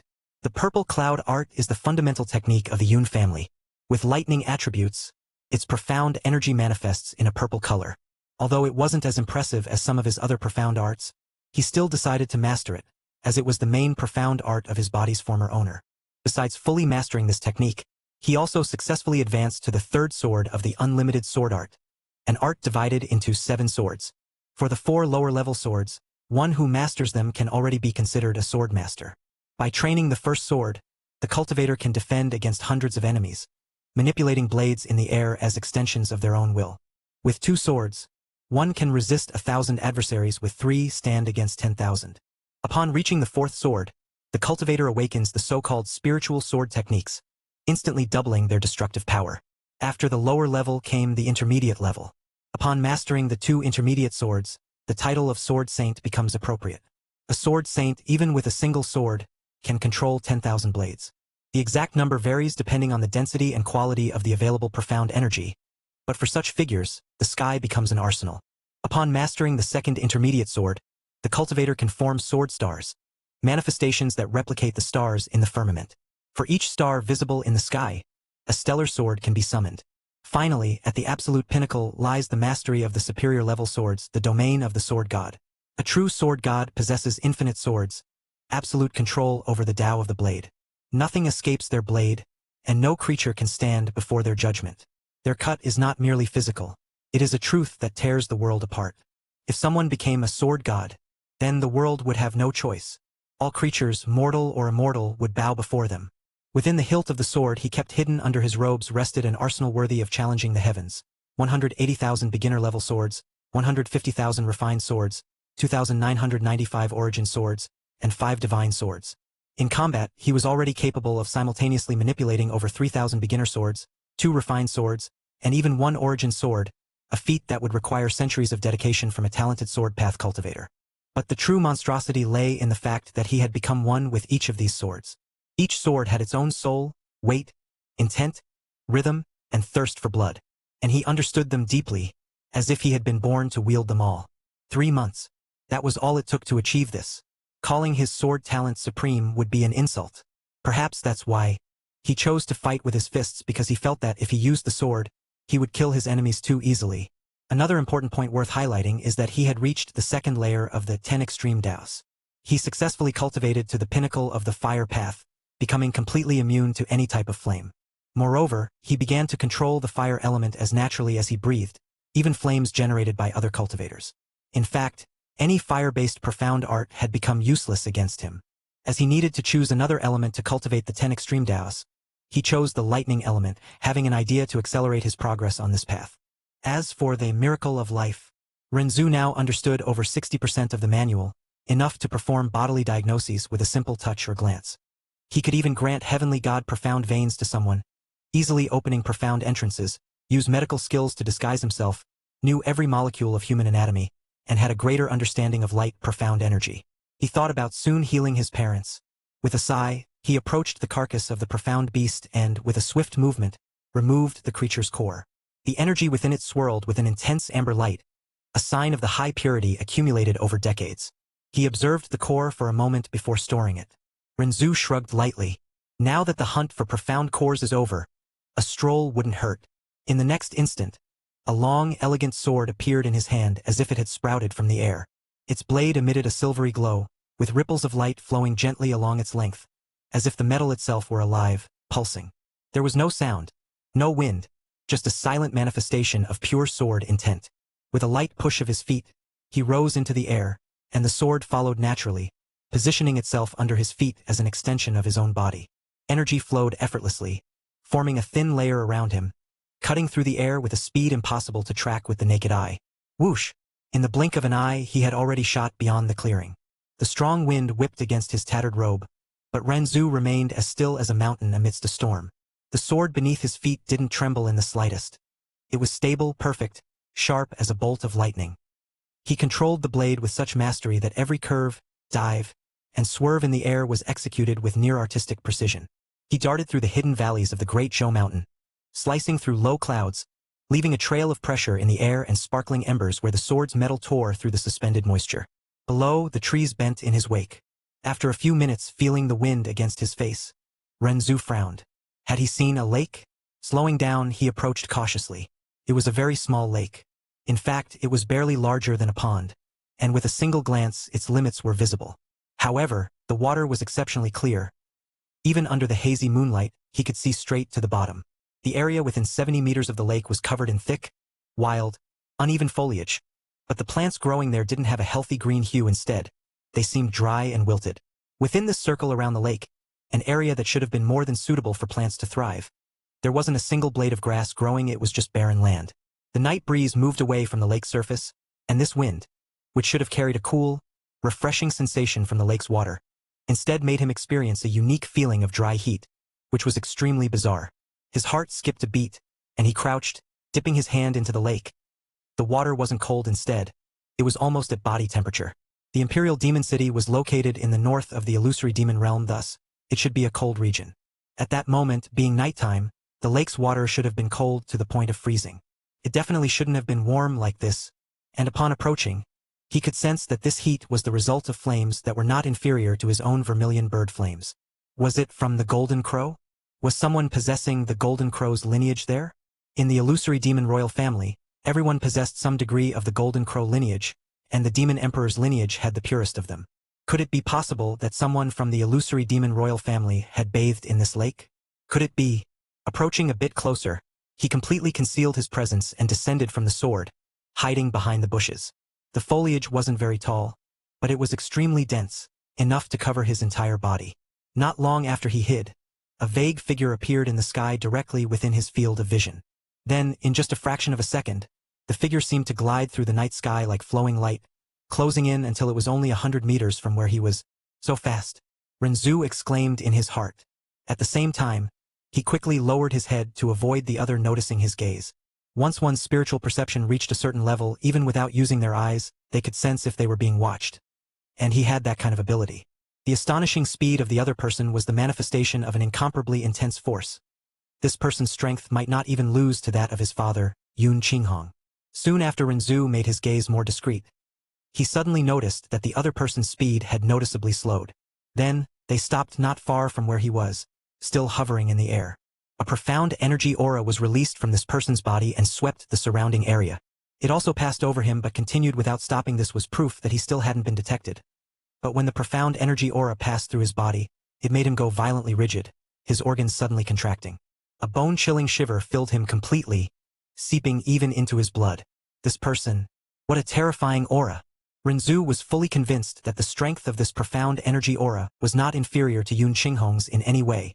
The strength of this profound energy aura was secondary to the fact that it also carried an extremely heavy sense of suppression. The force of this suppression made him feel as if all the blood in his body were about to freeze. If it were someone else, it was possible that under this oppressive feeling, they would kneel directly on the ground, trembling completely. What kind of person was this? They didn't detect my presence, but stopped here anyway. Did that mean this person came to this place regularly? A sovereign profound realm expert. What was someone like that doing here in the middle of the night? His suspicions grew bolder. This person floated in the air for a while and, after confirming no one was around, withdrew their spiritual perception. At the same time, he carefully raised his head to look in their direction. Due to the relatively clear moonlight, he could clearly see this person's features. After doing so, his expression instantly turned to shock. Not because he saw a girl, but because of how beautiful she was. Any actress, model, or idol from his past life was a pig in comparison. Even number 7 under the heavens from the old Renzu's memories was far inferior. She wore a long, ill-fitting gray dress. No, it couldn't be called a dress rather. It was a sort of plain, dark gray robe without ornaments. The girl's silhouette was extremely small and delicate, and even these robes, which weren't that large, failed to accentuate her figure. Instead, as they billowed in the night breeze, the hem of the robe nearly swallowed her ankles. This girl was dressed in a truly strange way. But this strangely dressed girl had a very beautiful and delicate face. Her skin was also stunningly flawless. This girl also possessed a beauty that was incomparably strange and mesmerizing. But the sense of fascination she exuded was a kind of sinister and dangerous enchantment. It made him involuntarily feel as if he were looking at a cold-blooded, emotionless god of death when he observed her. And it made him feel that if he got close or made contact with her, he would suffer a terrible death. Even though she appeared to be just a girl, her features were already at the peak of beauty. However, the sinister, bone-chilling coldness she emanated was even more extreme than that. He was certain that when people faced her, the first thing they would notice wouldn't be her breathtaking beauty, but rather a pure terror caused by her aura and her gaze. While floating in the middle of the night sky, her eyes also had an unusual, dark blackness, gleaming with a black light under the moonlight. After noticing those eyes, he felt as if he had been dragged into an infinite, deep night sky, one without limits. And as soon as he fell into that gaze, it was as if he had been thrown into an eternal abyss of pure darkness, never to escape. He practically averted his gaze instantly, as a shiver ran down his spine. Renzu was lost in her beauty, his heart beating faster. Was this the little demon empress? Fanfic novels and hey, wanna just read ahead a bit? Fanfic novels for $2.99. You can read up to 5 chapters ahead. Perfect for avoiding spoilers or just binging. Fanfic novels for $5.99. You get full access to all content, no holding back. My Patreon. Patreon.com/fanficnovels. 8. Chapter 8 Little Demon Empress. Renzu was still recovering from the shock of seeing the little demon empress with his own eyes when, suddenly, she transformed. Her body slowly descended until it touched the ground. Her hair, long and black as the pitch of a starless night, cascaded below her hips. The night wind stirred it, brushing it against her face, which was as pale and perfect as white jade. As soon as the soles of her feet touched the center of the lake, she stopped, gently closing her eyes. In that instant, the heavy, sinister, and icy aura emanating from her dissipated completely, as if it had never existed. The young woman remained serene in the heart of the lake, her expression tranquil, while her black hair danced delicately in the breeze. She seemed like a painting of ethereal beauty, untouchable, that no one would dare disturb. Renzu watched her in a trance, beginning to doubt whether the initial impression he had of her was nothing more than a misunderstanding. Slowly, she opened her arms, revealing small white hands, as delicate and translucent as porcelain, emerging from the wide sleeves of her robe. Then, her body continued to descend until her head submerged in the lake's waters. Suddenly, blazing flames erupted from her body. The flames, flat and controlled, spread quickly, enveloping her completely. Amid the fire, her black hair danced wildly. But it wasn't the movement of her hair that captured Renzu's attention. As the flames began to consume her body, the gray robe covering her turned to ashes, revealing a delicate body, sculpted in white jade, so pure and perfect that it would touch anyone's heart. The night wind blew, and her naked figure appeared proudly before Renzu's eyes. He stared at her, absorbed, unable to tear his gaze away from the magnificence of her natural form. Despite the dozens of meters separating them, his sharp vision made it seem as though she were right in front of him. The more he observed her, the more Renzu felt dazed, reluctant to blink even once. Her body was delicate, almost small, with snowy shoulders, a slender waist, and discreet hips. Her breasts, slightly prominent, adorned her chest with softness. Her skin, white as snow, was as delicate as a newborn's, reminiscent of pure jade, without a single imperfection. Under the light, the subtle traces of bluish veins could be glimpsed beneath her skin, especially on her slender, translucent thighs, which seemed to glow with an almost supernatural purity. That exquisite body seemed as light as air. Her waist, so narrow, could easily be encircled by the palm of a hand. On her chest, 2 small snowy mounds were crowned with perfect, delicate red pearls, the most enchanting decoration of her figure. It was a sight so beautiful it took one's breath away. Renzu then looked downward and saw a lovely pink and soft area, clearly revealed amidst the immaculate white of her skin, like a delicate secret of nature exposed under the moonlight. It was a scene of such pure and mesmerizing beauty that it seemed to defy reality itself, a subtle contrast between the rosy softness and the breeze caressing her figure. His heart, already racing, thundered in his chest, a disjointed drumming echoing in his ears. He tried, with effort, to calm himself, feeling the heat rise to his face and the weight of his own breathing. Desperately, he attempted to avert his gaze from the spectacle, but his eyes, as if possessed by a greater force, kept returning to her. The young woman remained oblivious to his torment, enveloped by the flames that now seemed to dance in harmony with the wind, licking her skin without ever marking it. The lake's waters, reflecting the glow of the fire, created a halo of light that made her even more ethereal, like a goddess who had descended to the mortal world only to challenge the limits of human beauty. Her movements were slow, almost ritualistic, as if she were in communion with the lake itself, with the wind, with the flames enveloping her. Renzu, still struggling with himself, took a step back, seeking support from a nearby tree. His trembling hands gripped the rough trunk, hoping to anchor his mind, which seemed to float in a sea of thoughts. But even with the effort, he couldn't erase her image from his mind. Every curve, every line of her body seemed etched into his soul, a vision he knew would haunt him for countless nights. This was why he had always loved the theme of Eastern fantasy. The beauties described by authors were incredible, but nothing compared to the reality before his eyes. He stood frozen in a stupor, watching the naked girl in front of him. Renzu, little by little, managed to calm the turmoil in his heart. His hands, still clutching the rough tree trunk, relaxed. He allowed his eyes, now less dominated by the daze of the mesmerizing vision, to appreciate the young woman. She remained in the center of the lake, enveloped by the flames that danced in harmony with the night wind. Her ethereal figure reflected in the waters like a living painting.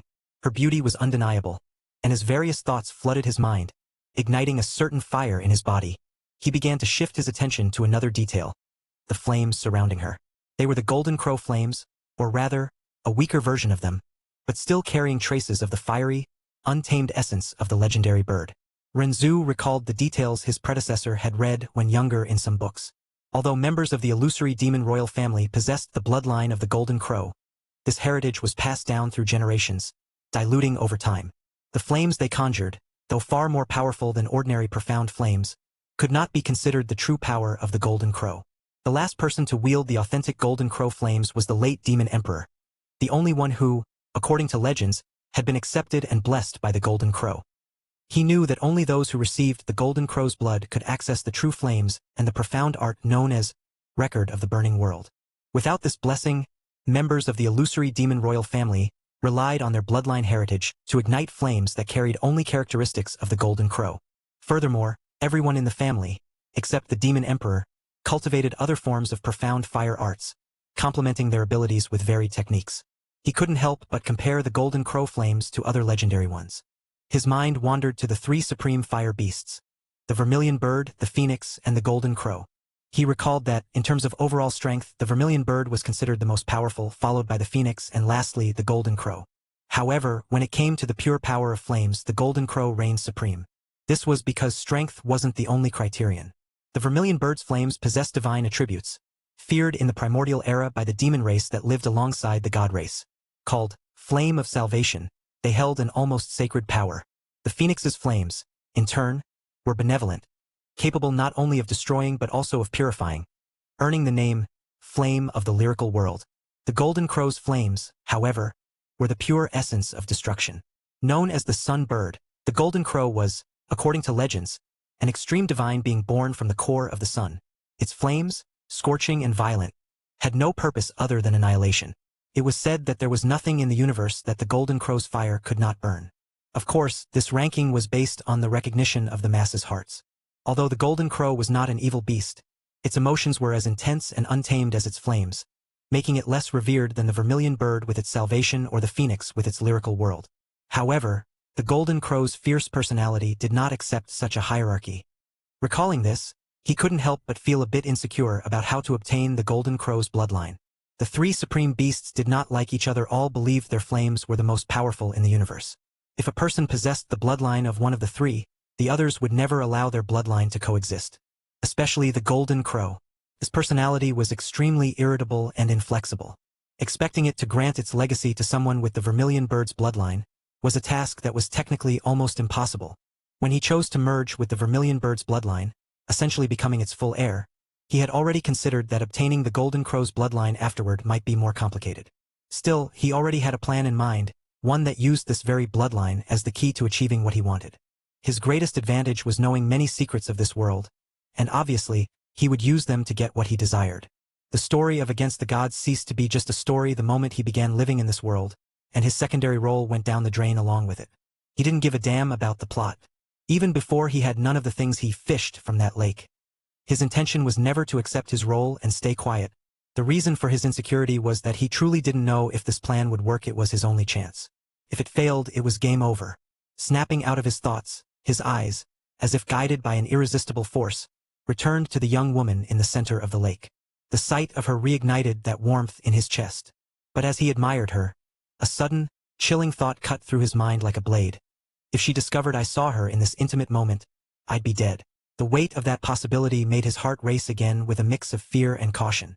The little demon empress was a terrifying figure. Hundreds of years ago, when she assumed her position, many turned against her because she was a woman. Many of those people were killed, a good portion by her. After that, everyone trembled at the sight of her, and no one dared defy her anymore. He had no doubt that if she noticed his presence, not even his most powerful ability could save him. Fortunately, he had taken precautions earlier. The demon empress hadn't detected him because, before approaching the lake, he had activated his space manipulation through the ancestral space symbol, using one of its many applications he had devised and trained over the past 3 months. The ability he called Void God Concealment. This ability allowed him to become temporarily invisible and undetectable, hiding his presence from others' gazes and senses. The curious thing about this technique was that nothing changed in his position or physical appearance. He remained exactly where he was, but a subtle spatial layer was woven around him, like a curtain that erased his existence from the world perceived by others. However, the Void God Concealment had its limitations. The ability could only be maintained for 1 hour at his current cultivation level before exhausting all his profound strength. If he didn't have near-perfect control over his profound energy, achieved over the past 3 months, he wouldn't last even 10 minutes. Another point was that he doubted it could fool an expert above the sovereign profound realm. In other words, the only way the little demon empress would notice his presence was if he revealed himself. And considering he wasn't Scum-Che with his plot armor thicker than the celestial wall, any misstep would send all his plans straight down the drain. Thus, it was obvious he wouldn't do something as suicidally stupid as exposing himself to the little demon empress at this moment. His naturally dark eyes seemed to deepen even further, as if swallowing the light around them, turning into an unfathomable abyss. A faint smile curved his lips.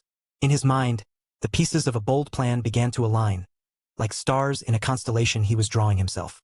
If everything went as planned, he would not only reclaim the lost power of his family in the illusory demon realm but also claim the Golden Crow's bloodline and, who knows, perhaps even the heart of the little demon empress.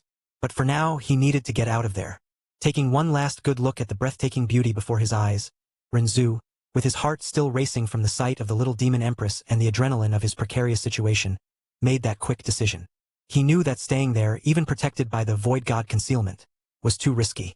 The time for his ability was running out, and every second longer at the lake increased the chance of being detected. With a slight movement of his fingers, he channeled his profound energy into the ancestral space symbol, activating another of its applications. Teleportation. In the blink of an eye, the lake's scenery vanished, and Renzu found himself in his room, the familiar air enveloping him as he tried to stabilize his breathing. The teleportation, though efficient, had consumed more than half of his profound energy, leaving him with a sense of exhaustion weighing on his shoulders. He rested his hands on his knees, breathing deeply, feeling the cool air fill his lungs as he tried to calm the frantic rhythm of his heart. Each breath was an effort to regain balance, not just physical but also mental, after the intensity of what he had just witnessed. That was intense. That unexpected encounter would have ended in my death if I didn't have the Void God concealment ability. He murmured to himself, letting out a heavy sigh shortly after. I'm starting to act like those protagonists who think they're invincible, only to find out they're just a frog at the bottom of a well. I think I've become too confident these past few months, ever since I reached a level of power beyond my former self. That confidence might end up making me take stupid decisions. I should have thought better before just going to investigate traces of the Golden Crow in that lake. Considering everything I know about the illusory demon royal family and the original story, it was obvious it was the little demon empress. But I let curiosity guide me. And deep down, I believed I wasn't in danger. But just remembering that terrifying aura, my heart still tightens. I need to stabilize my mindset before I make another stupid mistake. Though for that view, that stupid mistake was worth it. After a few minutes, with his breathing finally under control, Renzu set aside the exhaustion and walked to his bed. He sat cross-legged, assuming a meditative posture that helped him focus. He needed to get stronger to safely set his plan in motion. With his current strength, approaching the little demon empress would be dangerous. With that in mind, he thought about striving over the next 8 months to reach at least the Sky Profound realm. Fanfic novels and hey, wanna just read ahead a bit? Fanfic novels for $2.99. You can read up to 5 chapters ahead. Perfect for avoiding spoilers or just binging. Fanfic novels for $5.99. You get full access to all content, no holding back. My Patreon. Patreon.com/fanficnovels. 9. Chapter 9 End of Closed Door Training. 8 months passed in the blink of an eye. The sun rose and set countless times the leaves fell, gave way to the cold, and finally sprouted anew. For the mortal world, it was a complete season. But for those who cultivate the profound path, time rarely follows the same rhythm. On that morning, which had barely awakened, a fine mist flowed over the curved tiled roofs like silk veils dancing through the narrow streets. Winter enveloped the city with its biting cold, coating the rooftops and the dry branches of the plum trees with a delicate layer of frost. The sky, pale as ancient porcelain, let fall fine snowflakes that seemed like frozen drops of silence. Despite the season, the Imperial Demon City would not undergo changes. In the main residence of the Yoon family, within an isolated and silent courtyard, the fine winter mist slowly drifted through the open windows. Renzu was seated in deep meditation at the center of his bed. The upper part of his body was bare, revealing a physique that bordered on the impossible. The arrangement of his muscles was like a literally perfect masterpiece. Not only did they appear extraordinarily splendid and refined, but they could also unleash power to the utmost peak. This was the most perfect form of a warrior. On the lower part, he wore black Taoist pants with subtle golden details at the edges. The fabric, though simple, further accentuated the perfection of his body. The pants fit loosely, leaving his shins exposed to the cold air, yet causing no discomfort whatsoever. Renzu remained motionless for long moments. Then, without warning, his eyelashes trembled slightly, and he opened his eyes. At the same instant, a cloudy mist escaped from his lips, condensing in the cold air of the room like a gray cloud of refined, profound energy. His eyes, now open, did not reflect the soft morning light instead. They seemed to devour it. Black as the oldest night in the world, deep and apathetic, they seemed to carry the weight of 1,000,000 years. There was no emotion there, no warmth, only an unmoving, unfathomable abyss, where feelings had been drowned long before the birth of the son of that generation. To gaze into them was as if time stopped for a moment, as if everything around lost color and sound.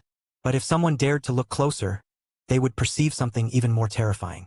His eyes were like an endless starry sky, where constellations spun in silence, where entire worlds were born and died with each beat of his heart. It was like observing an eternity in motion, a constant, cosmic, and inevitable creation and annihilation. The mere sight of them made the soul tremble. It was easy to get lost in them, and nearly impossible to return. 8 months, huh? He murmured to himself quietly. Although he had not yet reached the profound heaven realm, he was already at the peak of the 10th level of the profound earth realm, a stage that extended his lifespan to hundreds of years. However, it was impossible to estimate this time precisely, as he had previously absorbed the prime world liquid, which certainly further increased his longevity. Not to mention, it obviously elevated his profound strength to another level compared to the profound spiritual realm he was at 8 months ago. But that was the least of it. Obviously, his cultivation was not the only thing that progressed in those 8 months. First, in terms of his physique, he successfully completed the marrow tempering stage, elevating his body to an entirely different level. Now, he possessed a terrifying brute strength of 100,000 kilograms. But that wasn't all. As the marrow and blood are always interconnected, with the marrow generating blood and the blood nourishing the marrow, the tempering process had an even more profound effect. Only by draining the old blood, completely tempering the marrow, and regenerating new, pure blood could the process be considered complete. And that was exactly what he did. As a result, the vermilion bird lineage in his veins was further purified, causing the level of his flames to reach a new, more blazing, more destructive, and even more vibrant pinnacle than ever before. Upon completing this process, he felt something strange. A manifestation of the vermilion bird itself emerged in his mind, like a dormant presence now awakening. It was then that he understood he had obtained an ancestral gift, a second life. If he were to die, he could be reborn from the ashes. However, there was a price. Although his soul would be preserved, he would lose all the cultivation accumulated up to that point and have to start from scratch. This revelation was, indeed, an unexpected surprise. But it made sense. In the legends he had read, like the phoenix, the vermilion bird was a creature formed by the flames of life and destruction, capable of dying in flames and being reborn from its own ashes, carrying within it the eternal cycle of renewal. He had even found this odd before. After all, technically, he was considered a complete heir, but he had only received the vermilion bird's profound art and its lineage. From what he knew, a true complete heir should obtain everything possible from the spirit in the trial field, including the soul essence, the origin energy, and the full lineage. If he wasn't mistaken, the vermilion bird that had appeared in his mind earlier was, in fact, the soul essence of the divine beast itself. As for the origin energy, he supposed it was the remnant of profound energy contained in the lineage he had absorbed at that time, which likely further increased his affinity with flames. What truly intrigued him was the fact that he only discovered this extra life now, after purifying his blood. But, thinking about it, it made sense. In terms of lineage purity, there was no one in the current primordial chaos who could compare to him now. Perhaps, in a distant future, when his profound strength was at a sufficiently high level and his lineage even purer, this gift from the vermilion bird would manifest naturally. However, since he discovered a method to further purify his lineage and successfully executed it, he ended up anticipating this awakening. In any case, one doesn't look a gift horse in the mouth. This extra life, even with its limitations, gave him valuable security as he navigated this cruel and unpredictable world. Having the chance to start over, even from zero, was a trump card few could even dream of possessing. Well, setting aside his body and lineage, there was something that became even more terrifying: his battle experience. For all 8 months, without fail, he spent at least 8 hours daily in the Ashura field. The result was monstrous. In total, he had reaped the lives of billions of souls within that illusory battlefield, and each one served as fuel to shape an extremely refined killing instinct. His killing intent had become terrifying.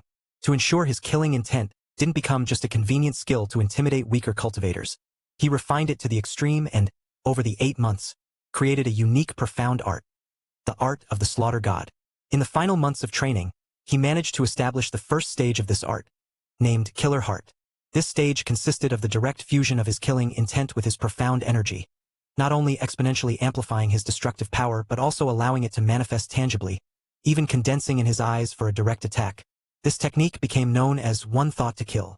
With it, he could launch an invisible and instantaneous attack that directly targeted the mind and, by extension, the soul of his target. Those whose spiritual strength was below his had no chance of resisting. Many died on the spot. Others, if lucky, only went mad or were reduced to empty husks. He not only created the tactics of the slaughter god but also completely reformulated one of his old techniques. The purple cloud art, which was previously his only profound art in the path of lightning, was dismantled and rebuilt from scratch.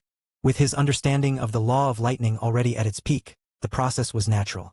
The result was the creation of a new, even more powerful and refined profound art: the 9-star Thunder King art. Unlike the previous one, which had 10 stages of linear progression, this new art contained 9 stages, but each represented the absolute pinnacle of the lightning Tao in its purest and most destructive form. He spent 8 months refining it to a level he deemed acceptable. This was only possible because, over the past 8 months, he reached the 3rd stage of the 10 extreme Taos. With this, he gained absolute immunity to the lightning element, making it completely subservient to his will. Now, having mastered this element, he chose to cultivate the light element to take advantage of his affinity with the profound light element. One of the things he noticed upon cultivating to the 3rd stage of this method was the transformation in his own profound veins. They began to exhibit an unusual coloration, a vivid mix of green, red, and purple, and now even traces of gold appeared interwoven. In fact, Every cell in his body seemed to pulse with this multicolored glow, as if his entire existence was being refined by that transcendent energy. He supposed this was the transformation caused by the benefits he gained from cultivating this technique. Parallel to his progress in the profound light element path, he had finally fully comprehended the miracle of life. Since then, he longed to use it to heal his current parents, something that was now, in fact, within his reach. However, he restrained this desire, deciding to do so only at the right moment, as part of his plan to restore his family's power. For that, he needed to become even stronger. Another aspect that advanced significantly was his swordsmanship. He had achieved the cultivation of the 4 swords of the boundless sword art, thus becoming a true sword master. Indeed, reaching this stage granted him a profound understanding of the sword path, the result of countless hours of practice and refinement. Now he was capable of controlling 10,000 swords of the sword fist, manipulating each one with his profound energy. More than that, he had trained with each one individually until each blade became a natural extension of his being. He could also use some profound arts contained within this sword art and even refine some of them to better suit his style. His combat style was shaped over the months, born from the fusion of the hard and soft aspects of martial arts. Practitioners of the hard style face force with force, counterattacking directly and seeking to subdue the enemy with sheer brute power, something he executed perfectly thanks to his terrifying physique. Practitioners of the soft style, on the other hand, react indirectly, dodging, redirecting attacks, and exploiting openings with precision. This was also natural to him, a result of his vast battle experience.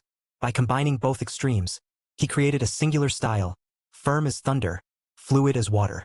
But this applied only to direct combat. When it came to swordsmanship, his focus was entirely different. He prioritized extreme speed and absolute control of the swords through his mind. Each blade was like a thought, fast, precise, and impossible to predict. And with all this, he became more confident in moving freely through this world. Renzu stretched slowly. His muscles cracked lightly, like strings being tensed and released at the same time. He let out a satisfied sigh. A gentle, controlled flame coursed through his body. It was enough to burn away any impurities, leaving his skin clean. A faint breath of heat dissipated into the cold air soon after, leaving not even ashes behind. He stood up and walked to the corner of the room, where a set of white robes rested. He dressed calmly. The fabrics were light, the cut simple but elegant. The white contrasted with his dark hair, and the golden sash at his waist kept everything firmly in place. After finishing dressing, he left the room and crossed the silent corridors until he reached a small side door. Passing through it, he entered the back garden of his residence, which he had created over the past months with seeds from the Imperial Demon City, and others he found while exploring the city's surroundings for his training. Contained countless herbs. He used the vapor of the life spirit flame to accelerate the growth of the herbs. The crimson inferno blazing flower, the dragon spirit herb, the purple blood lotus, the silent void grass, the 9 heavens glacial orchid, the immortal soul vine, the golden blood mushroom, the profound eclipse flower, the 1,000 lightning celestial herb, the star abyss root, and many others. Under normal circumstances, the more precious a medicinal herb, the more dangerous and extreme the environment in which it grows. And the higher its quality, the harder it is to harvest, as even the slightest mistake in the process can damage its components, drastically reducing its effectiveness or even nullifying its effects entirely. However, this type of obstacle was not a significant problem for him. In the creation of medicines, it is common to need to grind, refine, and fuse various herbs using profound energy to extract additional effects. This process, besides being extremely complex, usually results in the inevitable loss of part of the medicinal power contained in the herbs. And as if that weren't enough, the chance of failure is always present, especially in the production of high-level medicines. To create them, not only are rare, highly valuable ingredients required, but the success rate is incredibly low. A single failure means losing everything. And, of course, not everyone has the skill needed to handle such complex formulas. But all this was part of the profession he had followed in recent months. And, for that reason, it also posed no difficulty for him. If it weren't for the medicines he created for himself during this time, he wouldn't have been able to complete the marrow tempering. The miracle of life was, without exaggeration, the most complete medical compendium in existence, and he mastered it completely both in theory and practice. During this period, he treated countless profound beasts and healed various cultivators from the rural regions of the illusory demon realm. Renzu looked at his garden. He raised his hand, and above it, a green flame appeared, flickering before taking the shape of a vermilion bird. The flaming creature took flight, soaring over the garden and spreading a delicate emerald vapor across the field. Wherever it passed, the herbs reacted, sprouts burst from the soil, flowers bloomed in an instant. It was magical. "I never tire of this sight," he murmured with a smile before gesturing with his finger, bringing the green vermilion bird to his finger, where it quickly dissolved. Renzu slowly raised his right hand, and a bluish light coursed through his fingers as if the very energy of the world had bent to his will. It was the profound energy of heaven and earth that he had partially learned to control over the past months. The most precious herbs in the garden responded to the call, and one by one, they began to lift from the soil, levitating gracefully. A slight circular motion of his fingers was enough to gather dozens of them at once. The blue glow enveloped each leaf, petal, and stem, protecting them from the slightest damage. With a fluid gesture, Renzu closed his hand, concentrating all the energy in the center of his palm, and then opened it again. A crimson flame, almost as red as blood, appeared instantly. It was the vermilion bird flames that molded into a perfectly defined cauldron. Pop, pop! The herbs were cast into the flaming cauldron without a single physical touch. Within it, the flames devoured impurities at an astonishing speed, releasing a dense medicinal aroma that permeated the surrounding air. Each crackle was the sound of toxins being incinerated until they vanished completely, leaving behind only the purest and most concentrated essence. Renzu kept his eyes fixed on the flames, his face lightly illuminated by the reddish-orange glow. This technique was something he had developed from scratch. The so-called vermilion bird divine cauldron, an alchemy technique that uses the vermilion bird flames to condense into a cauldron under his total control. To be honest, if he hadn't achieved complete mastery of the law of fire thanks to the 10 extreme Daos, it would have been impossible to accomplish something so advanced. The flaming cauldron trembled slightly, a sign that the purification process was reaching its critical point. Renzu tightened his fingers, and the herbs began to fuse, releasing their pure medicinal energy, which transformed into a shining liquid, resembling molten crystal. Renzu kept his hand steady. The medicinal liquid began to condense into small translucent spheres. The flaming cauldron then spun slowly, concentrating the last impurities to the edge before incinerating them in a blue flash. The final mixture was nearly complete. His fingers moved in a complex seal, and the flame within the cauldron erupted in a muffled roar. The spheres fused, compressing until they were the size of a closed fist. The energy they emanated was so dense that ripples of heat coursed through the air, distorting the space around them. Boom, boom, boom. Renzu maintained his calm expression. He raised his left hand, and a thread of purple energy spread like a net around the cauldron. He isolated the cauldron with the profound energy of the lightning element, a layer of insulation that stabilized the internal pressure and prevented the essence from escaping prematurely. Condense. With a sharp gesture, the two masses of energy began to separate, as if his very will was dividing them in half. They resisted, trying to merge again, but Renzu increased the power of the flame, pushing the fusion to an impossible limit. Crack! A sharp sound echoed as the first pill formed. A perfect sphere, with a smooth and glossy surface, floated down to rest in the palm of his hand. It exuded a medicinal aroma so dense that even the herbs in the garden seemed to react, vibrating in unison. One, he murmured, storing it in a blue jade vial. He turned his attention back to the cauldron, where the second sphere was nearly complete. The glow began to stabilize, and after a few moments of intense compression, the second pill was born. Its body was even more crystalline than the first, and a ring of golden light surrounded it. Renzu extended his hand and held it delicately between his fingers. Two, he said, a faint smile appearing on his lips. He stored the second pill in the same jade vial and sealed it with a protective seal.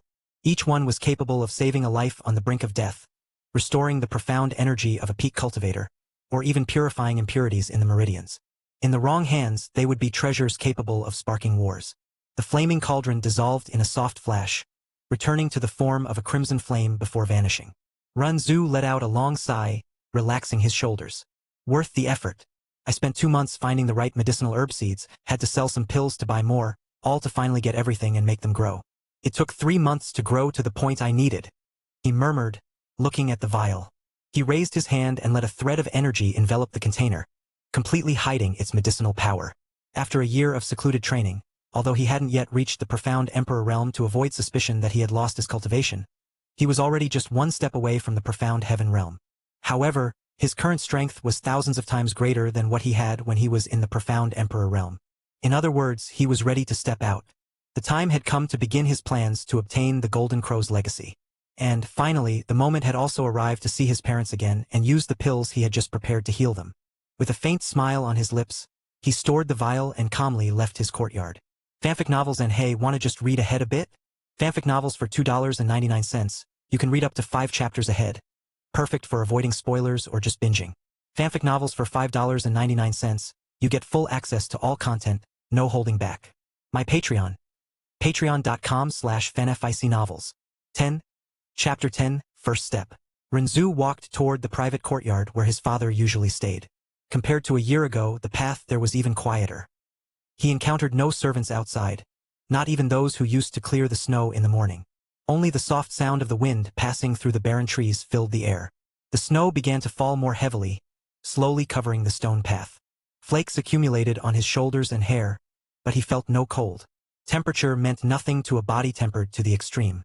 He stopped before the door to the family courtyard and took a deep breath. Then he called out calmly but firmly, "Father, it's me.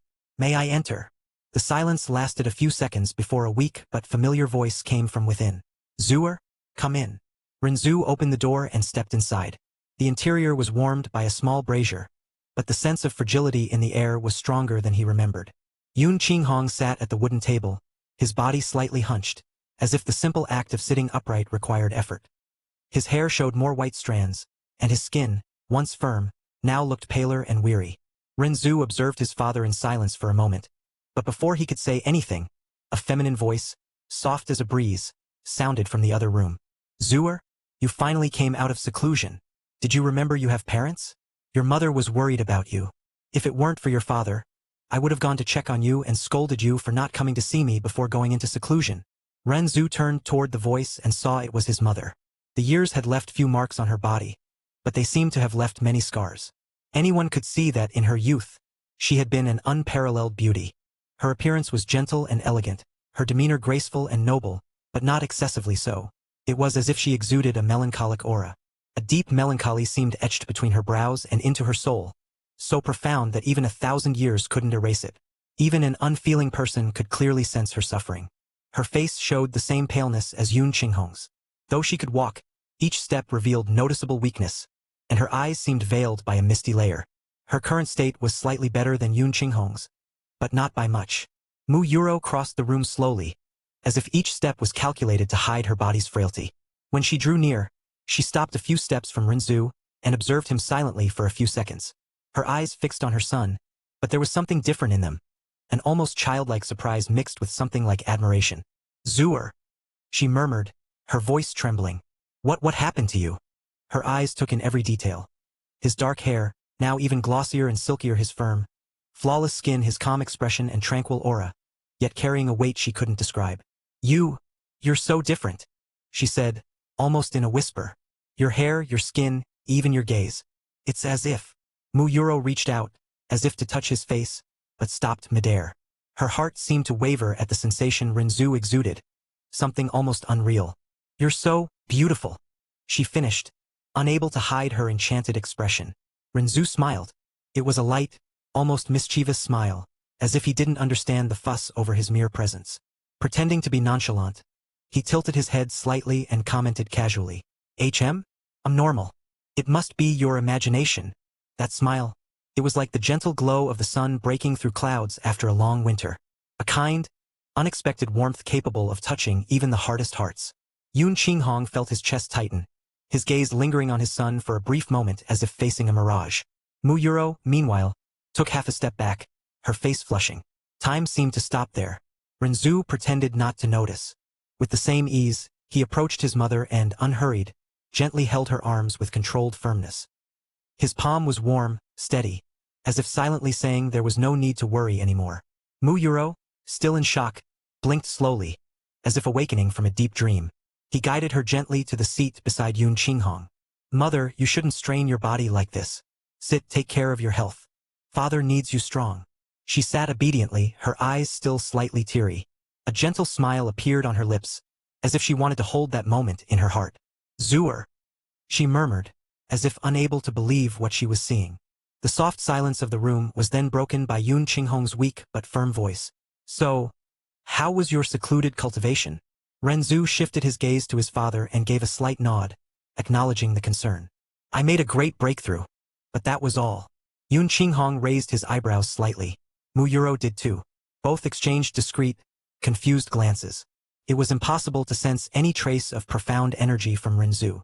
It was like facing a perfectly calm lake or an abyss too deep to comprehend. Well, Yun Qinghong had noticed this peculiarity about a year ago, but that day he was distracted and hadn't focused on it much. Renzu adjusted the sleeve of his robe slightly, stepping closer to the table where his parents sat. Actually, that's what I wanted to talk to you about. His words came in a calm tone but carried a subtle weight that drew all of Yun Qinghong and Mu Yuro's attention. During this year of seclusion, I met a master, or rather, a mistress. The two parents exchanged surprised looks. She found me when I was trying to break through a cultivation barrier and nearly had a dangerous internal reaction. She saved my life. After that, she allowed me to follow her. She taught me many things. Yun Qinghong frowned slightly. She trained you? Renzu nodded with a faint smile. Not just in cultivation, also in medicine. Mu Yuro brought her hand to her lips, surprised. Medicine? You learned medicine. I learned everything I could. Diagnosis, energy harmonization, healing techniques, basic alchemy, and advanced pill refinement. Zuer, she whispered, clearly shaken by the revelation. Who was this mistress? Renzu answered calmly, weaving a lie. Li Suo. She's an expert above the sovereign profound realm. The room fell into absolute silence. Yun Qinghong froze. Mu Yuro covered her mouth, her eyes wide. The divine profound realm. An existence so distant and legendary it was spoken of only as a myth. And this person had trained their son? Renzu, however, didn't wait for them to recover from the shock. Calmly, he took a small jade vial from his sleeve and placed it on the table, sliding it toward them. After I learned all I could from her, Li Suo gave me a formula. A recipe to cure both of your ailments. He opened the vial, revealing 2 pills. Even from a distance, a gentle, warm medicinal fragrance filled the air, as if each particle carried vitality. In that instant, both Yun Qinghong and Mu Yuro felt something strange. A mild warmth coursed through their bodies. Yun Qinghong's constricted lungs felt less heavy, and the constant weakness in Mu Yuro's bones eased, like snow melting under the sun. These pills are the result of what I learned from her. Please take them. You don't need to bear this burden anymore. He spoke simply. Both hesitated for a moment, looking at the pills, then at their son. Yun Qinghong stared at his son, but his eyes couldn't hide his confusion. He knew Renzu better than anyone in this world. He knew his voice, the way he always listened more than he spoke. He knew the kindness in his words, the humility in his gestures, even how he restrained himself in public, as if living quietly was safer for himself and the family. He knew his son didn't want to cause trouble for him and often felt even more useless because of it. Though the boy wasn't his blood son, he raised him as his own, because he was the son of his sworn brother. It would be disrespectful to his brother if his son suffered. He always felt he had failed in that regard. On the other hand, Mu Yuro looked at her son with a heavy heart. As his adoptive mother, she had obviously noticed the change in him the moment she saw him, not just in appearance. It was him. It was her Zuer. But why did he seem so different? He used to smile more, and his way of speaking is so different. The thought crossed Mu Yuro's mind unbidden. It was as if they were facing a stranger with black eyes as deep as an endless night. Eyes that once carried vibrancy and honor, with silent hope when looking at them, now seemed too calm, too beautiful, too dark, like the waters of a bottomless lake. He was still polite, still treated them with love and care through the gesture of offering these pills. But behind that gaze was a profound calm compared to the lively innocence of a child he once had. After a few moments contemplating their son's change, both took a pill each. Yun Qinghong stared at the pill in his palm for a long time. The soft glow of the medicinal composition reflected in the brazier's flames, and even as someone who had tried countless pills in his youth, he had never seen anything so refined, so pure. Zuer, are you sure? He asked, his voice low, almost cautious. Something of this level? Is it really reliable? Mu Yuro, her fingers still trembling, raised her eyes. She didn't want to doubt, but a mother's hesitation always speaks first when the heart is conflicted. Is it really safe for us? Your father has been in this state for so many years, and my body, I don't want to see you disappointed, my son. Renzu observed them silently for a moment. He nodded calmly and replied, it will work, without a trace of doubt. Yun Qinghong and Mu Yuro exchanged glances. For a moment, it seemed a silent pact was formed between them, as if, despite their uncertainty, their trust in their son, in this new Zuer was enough. Yun Qinghong was the first to bring the pill to his mouth. It dissolved easily like sweet mist. A gentle warmth flowed down his throat and, within seconds, spread through every inch of his body, as if his once stagnant, weak blood began to surge with vitality. The warm flow of the pill's energy continued to course through his body. After passing through his spine, those dormant veins sent sensations one after another, as if awakening from a long, deep sleep. For those veins, so weak they could be considered dead, he had initially thought recovery was impossible. Genius doctors whose names could shake the illusory demon realm had all told him his meridians could never be restored. Yet now it was unmistakably real. He felt the presence of those veins again. Even if just one of those dead veins could be restored, it would be enough for him to believe it was an incredible miracle. But what he felt was one vein after another being restored consecutively. The growing sensations of pain, light and heavy, didn't make him reject them. Instead, they thrilled him, as if he were in a dream, stepping into the heavens. Initially, he was merely someone whose body had been completely crippled over 20 years ago, who had long lost all hope and was calmly awaiting death. To avoid worrying his wife and son, he always expressed an adaptable, breezy calm, as if he saw light in everything.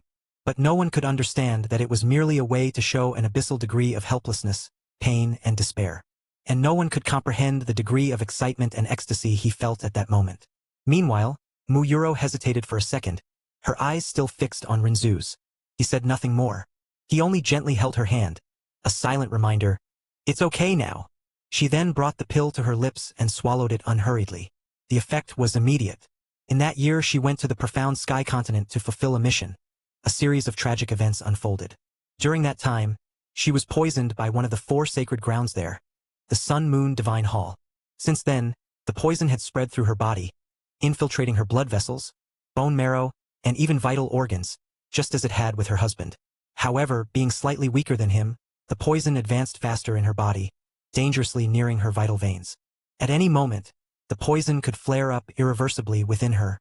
But now, the pill instantly purged all the poison and began healing her internal injuries at a speed she could feel with her own eyes.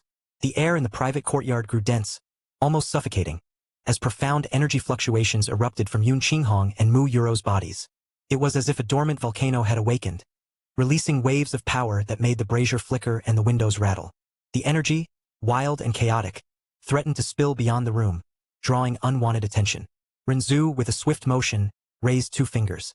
The space around the courtyard subtly shuddered, as if an invisible curtain were being woven. He activated the ancestral space symbol, manipulating space. After 8 months of intense training, his control had reached a new level. Concealing an entire area was as simple as breathing. The technique he used was an amplified version of the Void God's concealment, sealing the courtyard in a spatial bubble, blocking any energy fluctuations from escaping through the door. Inside the room, the miracle continued. The pills, imbued with the vital essence refined by Rinzu, worked their magic. Yun Qinghong felt his once dead veins brimming with life. The profound energy, dried up for over 2 decades, now roared like an unimpeded river. His aura grew solid and majestic, until it stabilized at the 5th level of the sovereign profound realm. He clenched his fists, his eyes gleaming with a vitality he had forgotten. Muyuro, meanwhile, felt the poison corroding her body dissolve like mist under the sun. Her vital veins, on the brink of destruction, regenerated at an impossible speed. The weakness that had bound her for years evaporated, replaced by vibrant strength. Her aura, though less intense than Yun Qinghong's, reached the 2nd level of the sovereign profound realm. Those who reach this level are called monarchs and can create their own pocket dimension for storage. This is the pinnacle of mortal achievement. The sovereign profound realm was the highest realm achievable in the illusory demon realm. In the illusory demon realm, the strong who reached the sovereign profound realm were mostly from the demon imperial city. Outside the demon imperial city, it was rare to find one in thousands of years. Even in the demon imperial city, very few reached the sovereign profound realm. The number of monarchs was the most important factor in determining a family's strength. And, at the peak of the profound cultivation world, monarchs were also divided into different levels. Though early-stage and mid-stage monarchs were both in the sovereign profound realm, their power levels were worlds apart. Yun Qinghong was a mid-stage monarch, and Mu Yuro was an early-stage monarch. The two quickly emerged from their stupor caused by the pill's refinement, and the room fell silent. For several long seconds, no one spoke. Yun Qinghong clenched his fists, opened his eyes, and looked at his hands, then at Renzu. Is this real? Mu Yuro stared ahead, her gaze lost in intense, silent emotion. Then she looked at Renzu, and smiled. Yun Qinghong stood, his body upright, free of the disease's weight. He looked at his hands, flexing his fingers in disbelief. Then his gaze returned to Renzu. A wide, almost childlike smile spread across his face. He stepped forward and clapped his son's shoulder hard, laughing loudly. Good son, he repeated, his voice choked. His teary eyes shone with pride and gratitude. You really did it. Mu Yuro, still seated, brought her hand to her chest, as if trying to contain the overflowing emotions. Her eyes, now clearer and free of the mist that clouded them, fixed on Renzu. She rose slowly and walked to him.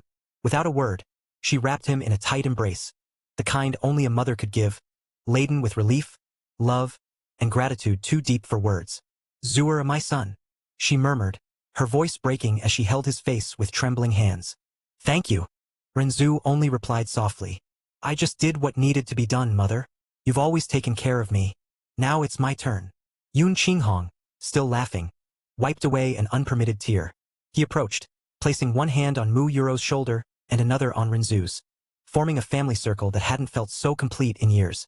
You say just did what needed as if it's something simple, he teased, his voice full of pride. But Zuer, what you did, it's a miracle. A miracle not even the best doctors in the illusory demon realm could dream of achieving. Renzu looked away for a moment, as if the intensity of his parents' emotions made him uncomfortable. It wasn't just my doing, he replied, keeping his tone casual. My mistress, Li Suo, guided me. Without her, I wouldn't have come this far. Mu Yuro, still holding her son's hands, frowned slightly. This Lisa, who is she really, Zuer? An expert above the sovereign profound realm. That's something we haven't even heard in legends. Why did she choose you? And where is she now? The question was natural, but Renzu sensed that his parents, despite their gratitude, still carried the caution honed by years of living under pressure and suspicion in the illusory demon realm. He knew he had to be careful with his words, especially since the story of Li Suo was a fabrication to protect the true origin of his progress. She's a recluse. She doesn't like getting involved in worldly affairs. When she found me, she saw potential in me, or maybe it was just her whim. After teaching me, she left. She said she wanted no ties or fame. I don't know where she is now. Yun Qinghong crossed his arms, his brow furrowed in thought. An expert of that level, choosing you and then vanishing without a trace. It's hard to believe, but... He looked at his hands, feeling the familiar profound energy from 20 years ago. The pills you brought are proof enough. There's no way to doubt what you say, Zuer. Mu Yuro, however, still seemed hesitant. Her maternal eyes studied her son with a mix of love and concern. Zuer, you've changed so much. It's not just your appearance or strength. It's as if... She paused, searching for the right words. What happened during this year? What did you face? Renzu felt a slight pang in his chest. Nothing much, mother. I just trained my mindset, which my mistress said was a bit flawed. She then taught me medicine and her profound arts before leaving me. Mu Yuro opened her mouth to press further, but Yun Qinghong placed a hand on her shoulder, shaking his head slightly. Let him be, Yuro. Our son has grown. He has his secrets, as we all do. The important thing is that he's well, and that he's given us a new chance. She sighed but nodded, still holding Renzu's hand tightly. You're right. But, Zuer, promise you won't carry everything alone. We're your family. No matter what happens, we're here. Renzu smiled, this time with a touch more sincerity. I know, mother. I promise. Fanfic novels and hey, wanna just read ahead a bit? Fanfic novels for $2.99. You can read up to 5 chapters ahead. Perfect for avoiding spoilers or just binging. Fanfic novels for $5.99. You get full access to all content, no holding back. My Patreon. Patreon.com/fanficnovels. Due to copyright restrictions on YouTube, I have decided to create a collection of fanfiction novels in audiobook format. If you would like to access the collection, you can purchase it through one of the following platforms. Patreon or Ko-Fi. You will find both links in the description. After completing your payment, you will automatically receive a link to a private Telegram channel that has a great collection of fanfiction audiobooks in audio format. This is a one-time payment that grants lifetime access to the existing collection. Please note that the collection is continuously expanding. I regularly add new audiobooks over time, so the library keeps growing. If you would like to update a novel or add a new one, you must subscribe to my Patreon. Depending on the tier you select, you will be able to request a specific number of chapters weekly, which I will then produce in audiobook format.